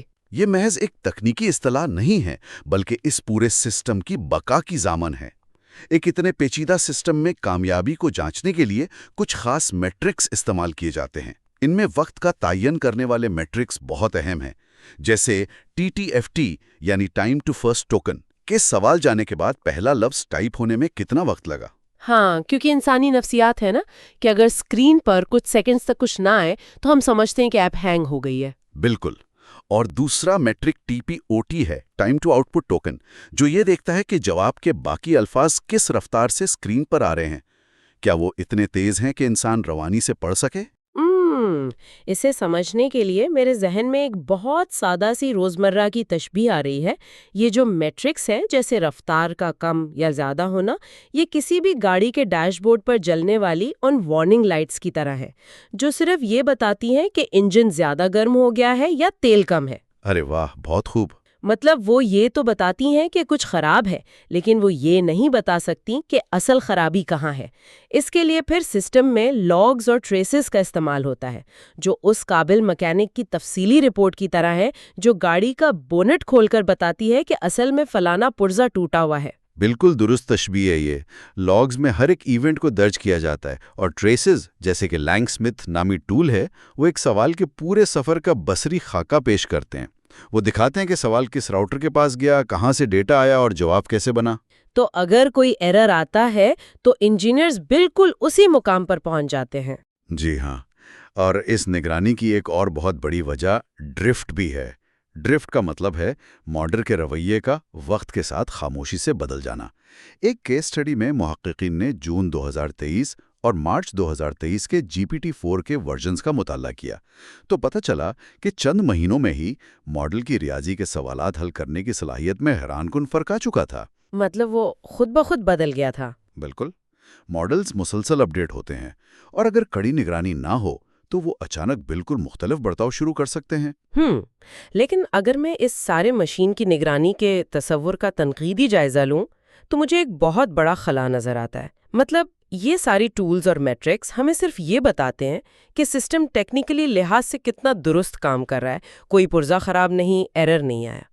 لیکن کیا یہ ٹولز یہ بتا سکتے ہیں کہ اسکرین کے اس پار بیٹھا ہوا وہ جیتا جاگتا انسان اس جواب سے خوش ہے یا نہیں؟ یہ بہت اہم سوال ہے. اس سوال سے وہ دروازہ کھلتا ہے جو موجودہ اے آئی کے دور کا سب سے انقلابی پہلو ہے، یعنی یوزر فیڈ بیک. بالکل. یوزر فیڈ بیک اب محض کسی ایپ کے ڈیزائن کو خوبصورت بنانے کے لیے استعمال نہیں ہوتا، بلکہ یہ ایک ڈیٹا فلائی ویل بن چکا ہے. مطلب صارف جو بھی فیڈ بیک دیتا ہے وہ براہ راست اسی اے آئی ماڈل کی اگلی نسل کی ٹریننگ کا حصہ بن جاتا ہے. صحیح. انسانی فیڈ بیک کی دو قسمیں ہیں. ایک ہے واضح فیڈ بیک یا ایکسپلسٹ فیڈ بیک، جہاں صارف خود 5 اسٹار ریٹنگ دیتا ہے یا انگوٹھے کا نشان دباتا ہے. لیکن اس سے کئی زیادہ طاقتور غیر واضح فیڈ بیک ہے جو انسانوں کی عام بات چیت اور رویوں کے اندر چھپا ہوتا ہے. یہ غیر واضح فیڈ بیک تو واقعی بہت ہوشیاری سے کام کرتا ہے. مجھے سڈنی میں ہوٹل بکنگ کی وہ کیس اسٹڈی یاد آ رہی ہے. ہاں، وہ ایک بہترین مثال ہے. فرض کریں ایک شخص اے آئی سے پوچھتا ہے کہ مجھے سڈنی میں 3 راتوں کے لیے کوئی ہوٹل دکھاؤں. اے آئی اسے 3 بہت شاندار لیکن انتہائی مہنگے ہوٹلوں کی فہرست دے دیتا ہے. اس پر وہ شخص جواب میں لکھتا ہے، کیا $200 فی رات سے کم کا کوئی ہوٹل موجود نہیں ہے؟ اب بظاہر یہ ایک نیا سوال لگ رہا ہے. ہاں، بظاہر تو عام سی بات ہے، لیکن سسٹم کے پس منظر میں اسے ایک بہت بڑی ناکامی یا نیگیٹو فیڈ بیک کے طور پر ریکارڈ کیا جاتا ہے. سسٹم کو لگتا ہے کہ وہ صارف کے بجٹ کی ترجیح کا اندازہ لگانے میں مکمل ناکام رہا. بالکل ایسا ہی ہے. اور ہوٹل کی اس بکنگ کے علاوہ بھی ہم روزمرہ بہت سے ایسے اشارے دیتے ہیں، جیسے ارلی ٹرمینیشن کی عادت ہے. جب اسکرین پر جواب ٹائپ ہو رہا ہو اور آپ اسے بیچ میں ہی روک دیں تو یہ اشارہ ہے کہ ماڈل غلط سمت میں جا رہا ہے. ہاں، یا اکثر لوگ لکھتے ہیں، نہیں میرا مطلب یہ نہیں تھا، میرا مطلب تھا کہ... یہ تو براہ راست مشین کو بتانا ہے نا کہ اس نے غلط سمجھا. جی. اس کے علاوہ ریجنریشن کا طریقہ بھی ہے. مڈ جرنی جیسی ایپس ایک تصویر کے بجائے 4 تصویریں دکھاتی ہیں. جب آپ ان میں سے کسی ایک کو چنتے ہیں تو آپ مشین کو بتا رہے ہوتے ہیں کہ انسانی آنکھ کو کیا پسند آیا. ٹیکسٹ ماڈلز بھی اکثر 2 جوابات ساتھ ساتھ دکھا کر پوچھتے ہیں کہ کون سا بہتر ہے. یہ طریقہ، جسے تکنیکی زبان میں RLHF کہتے ہیں، ماڈلز کو انسانوں کے انداز فکر کے قریب لاتا ہے. لیکن یہاں نا ایک بہت گہری الجھن پیدا ہوتی ہے. اگر ہم مسلسل اے آئی کو اس بات پر انعام دے رہے ہیں جس پر انسان کلک کرتا ہے، جو انسان کو وقتی طور پر خوش کرتا ہے، تو کیا ہم انجانے میں ایک ایسا ماڈل نہیں بنا رہے جو محض انسان کی خوشامد کرنے والا بن کر رہ جائے؟ ایک ایسا سسٹم جو سچی یا کڑوی حقیقت بتانے کے بجائے صرف وہ بات کہے گا جس سے اسے 5 اسٹار ملے. یہاں جو سب سے دلچسپ بات ہے وہ یہ ہے کہ آپ نے موجودہ اے آئی ٹریننگ کی سب سے حساس رگ پر ہاتھ رکھ دیا ہے. اچھا؟ جی ہاں، ہم مشینوں کو انسانوں سے سیکھنے پر تو لگا رہے ہیں، لیکن انسان خود کسی بھی طرح نقص سے پاک نہیں ہے. انسانی فیڈ بیک دراصل خاموش تعصبات کا، مطلب بائسز کا ایک بہت بڑا مجموعہ ہوتا ہے. مثال کے طور پر ایک تعصب جسے نرمی کا تعصب یا لینینسی بائس کہا جاتا ہے بہت عام ہے. ہاں، انسان جھگڑے سے کتراتے ہیں. بالکل. اوبر کے ڈرائیورز کی ریٹنگ اس کی بہترین مثال ہے. ایک وقت آیا جب اوبر ڈرائیورز کی اوسط ریٹنگ 4.8 ہو گئی تھی اور 4.6 ریٹنگ والے کو نوکری سے نکالے جانے کا خطرہ ہوتا تھا. اب اگر سسٹم میں ہر ڈرائیور ہی 4.8 لے کر گھوم رہا ہے تو وہ ریٹنگ کا نظام تو اپنا مقصد ہی کھو دیتا ہے نا. انسانوں نے مروت میں آ کر اتنی اچھی ریٹنگز دیں کہ سسٹم کے لیے اچھے اور برے کی تمیز کرنا ہی ناممکن ہو گیا. ارے ہاں، اور صرف انسانی رویے ہی نہیں، بسا اوقات ایپس کا اپنا ڈیزائن میں ان فیڈ بیک لوپس کو تباہ کر دیتا ہے. مجھے وہ لوما نامی ایپ کی کیس اسٹڈی یاد آ رہی ہے. اوہ ہاں، وہ ڈیزائن والی غلطی پر کے لیے ہوتا ہے، غلطی سے 5 اسٹار والی جگہ پر رکھ دیا. اب جو لوگ خوش تھے انہوں نے خوشی خوشی اس پر کلک کیا اور سسٹم میں وہ سارے بہترین فیڈ بیک ایک خوفناک اور منفی ریٹنگ میں تبدیل ہو گئے. یہ بتاتا ہے کہ فیڈ بیک کا نظام کتنا حساس ہے. بالکل، اور اسی لیے یہ بھی بہت معنی رکھتا ہے کہ فیڈ بیک پبلک ہے یا پرائیویٹ. جب انسان محفل میں ہوتا ہے تو اس کا رویہ مختلف ہوتا ہے، لیکن تنہائی میں اس کی سچائی کچھ اور ہوتی ہے. ٹویٹر پر جب تک لائکس پبلک تھے، لوگ صرف ان چیزوں کو لائک کرتے تھے جو ان کا سماجی امیج بہتر بنائیں، لیکن جیسے ہی لائکس پرائیویٹ ہوئے تو ان کی تعداد میں اچانک بے پناہ اضافہ ہو گیا۔ لوگوں نے زیادہ ایمانداری سے پسند کرنا شروع کیا، اور اے آئی کو سکھانے کے لیے یہی بغیر دباؤ کے دیا گیا فیڈ بیک سب سے قیمتی ہوتا ہے۔ لیکن اگر انسانوں کا یہ تعصب زدہ فیڈ بیک مشین کے اندر چلتا رہے تو ایک ایسا مرحلہ آتا ہے جسے تباہ کن چکر یا ڈی جنریٹ لوپس کہتے ہیں، جس کی سب سے مشہور مثال بلیوں کی تصاویر والی ہے۔ جی، وہ کلاسک مثال ہے۔ فرض کریں ایک نئی تصویروں کی ایپ لانچ ہوتی ہے۔ کچھ لوگوں نے اتفاقاً بلیوں کی تصاویر پر زیادہ کلک کر دیا۔ اب الگورتھم نے سوچا کہ لوگوں کو بلیاں پسند ہے۔ اس نے اگلے دن مزید بلیاں دکھانا شروع کر دیں۔ جنہیں بلیاں نہیں پسند تھیں وہ ایپ چھوڑ گئے، اور جو شوقین تھے وہ گھنٹوں گزارنے لگے۔ کچھ ہی دنوں میں وہ الگورتھم اس فیڈ بیک کو اتنا بڑھا دیتا ہے کہ پوری ایپ صرف بلیوں سے بھر جاتی ہے اور باقی سب غائب۔ اس سب کو دیکھ کر میرے ذہن میں ایک بڑی دلچسپ مشابہت آ رہی ہے۔ بتائیے۔ یہ تو بالکل اس طرح ہے جیسے کسی شخص کے پاس ایک پالتو کتا ہو اور وہ جب بھی دم ہلائے تو مالک خوش ہو کر اسے ٹافی دے دے۔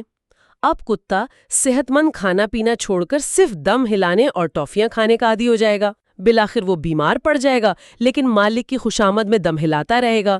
مجھے لگتا ہے ہم بھی اے آئی کو اپنی خوشامد پر مجبور کر رہے ہیں۔ یہ مشابہت بالکل ٹھیک نشاندہی کرتی ہے اس خطرے کی۔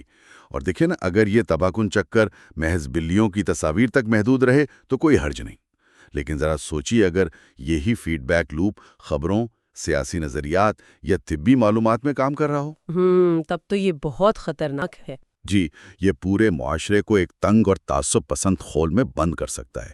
مشین صرف وہی سچ بتائے گی جو ایک خاص گروہ سننا چاہتا ہے۔ اسی لیے جدید انجینئرنگ میں صرف یوزر فیڈ بیک پر اندھا اعتماد کرنے سے گریز کیا جاتا ہے۔ صحیح۔ تو اگر اس ساری طویل اور گہری بحث کو سمیٹا جائے تو یہ سفر واقعی آنکھیں کھول دینے والا ہے۔ بات شروع ہوئی تھی ایک سادہ سے تحریر لکھنے والے ماڈل سے، اور پھر ہم نے دیکھا کہ کیسے گارڈ ریلز، راؤٹرز اور کیشنگ جیسے ستون ایک پیچیدہ عمارت کھڑی کرتے ہیں۔ بالکل۔ پھر ہم نے اس عمارت کے اندر موجود خامیوں کو پکڑنے کے لیے آبزرویبلٹی اور ٹریسز کے نظام کو سمجھا، اور سب سے آخر میں یہ جانا کہ یہ مشینیں اب بند کمروں میں نہیں بلکہ ہم انسانوں کے رویوں، ہماری کلکس اور ہماری خامیوں سے سیکھ رہی ہیں۔ سننے والوں کے لیے اس تفصیلی جائزے کا سب سے بڑا حاصل شاید یہی ہے کہ اگلی بار جب کوئی بھی اے آئی ایپ آپ سے 2 جوابات دکھا کر پوچھے کہ کون سا بہتر ہے تو یہ مت سمجھیے گا کہ یہ محض ایک بے ضرر سا سوال ہے۔ آپ کی اس ایک کلک سے دراصل اس عالمی مشینی دماغ کی ایک نئی لکیر کھینچی جا رہی ہوتی ہے۔ بالکل صحیح کہا آپ نے، اور اسی سارے تجزیے کو مد نظر رکھتے ہوئے میں آخر میں ایک ایسا سوال چھوڑ کر جانا چاہوں گا جو شاید ہم سب کے ذہنوں میں خلبلی مچا دے۔ جی ضرور۔ اگر یہ بات طے ہے کہ مستقبل کے تمام طاقتور اے آئی سسٹمز مکمل طور پر انسانی فیڈ بیک کی بنیاد پر پروان چڑھ رہے ہیں، اور دوسری طرف جیسا کہ ہم نے دیکھا کہ انسان فطری طور پر تعصب کا شکار اور بعض اوقات حقیقت سے نظریں چرانے والا ہوتا ہے، تو پھر کیا مستقبل کی وہ جسے ہم کامل اے آئی کہیں گے وہ واقعی ایک غیر جانبدار اور سچائی بتانے والی مشین ہوگی، یا پھر وہ صرف انسانوں کی اپنی خامیوں، ہمارے ذاتی تعصبات اور ہماری اپنی ہی نفسیات کا ایک بے عیب آئینہ بن کر رہ جائے گی جو ہمیں بس وہی دکھائے گا جو ہم دیکھنا چاہتے ہیں؟ اس پہلو پر غور کرنا واقعی بہت ضروری ہے۔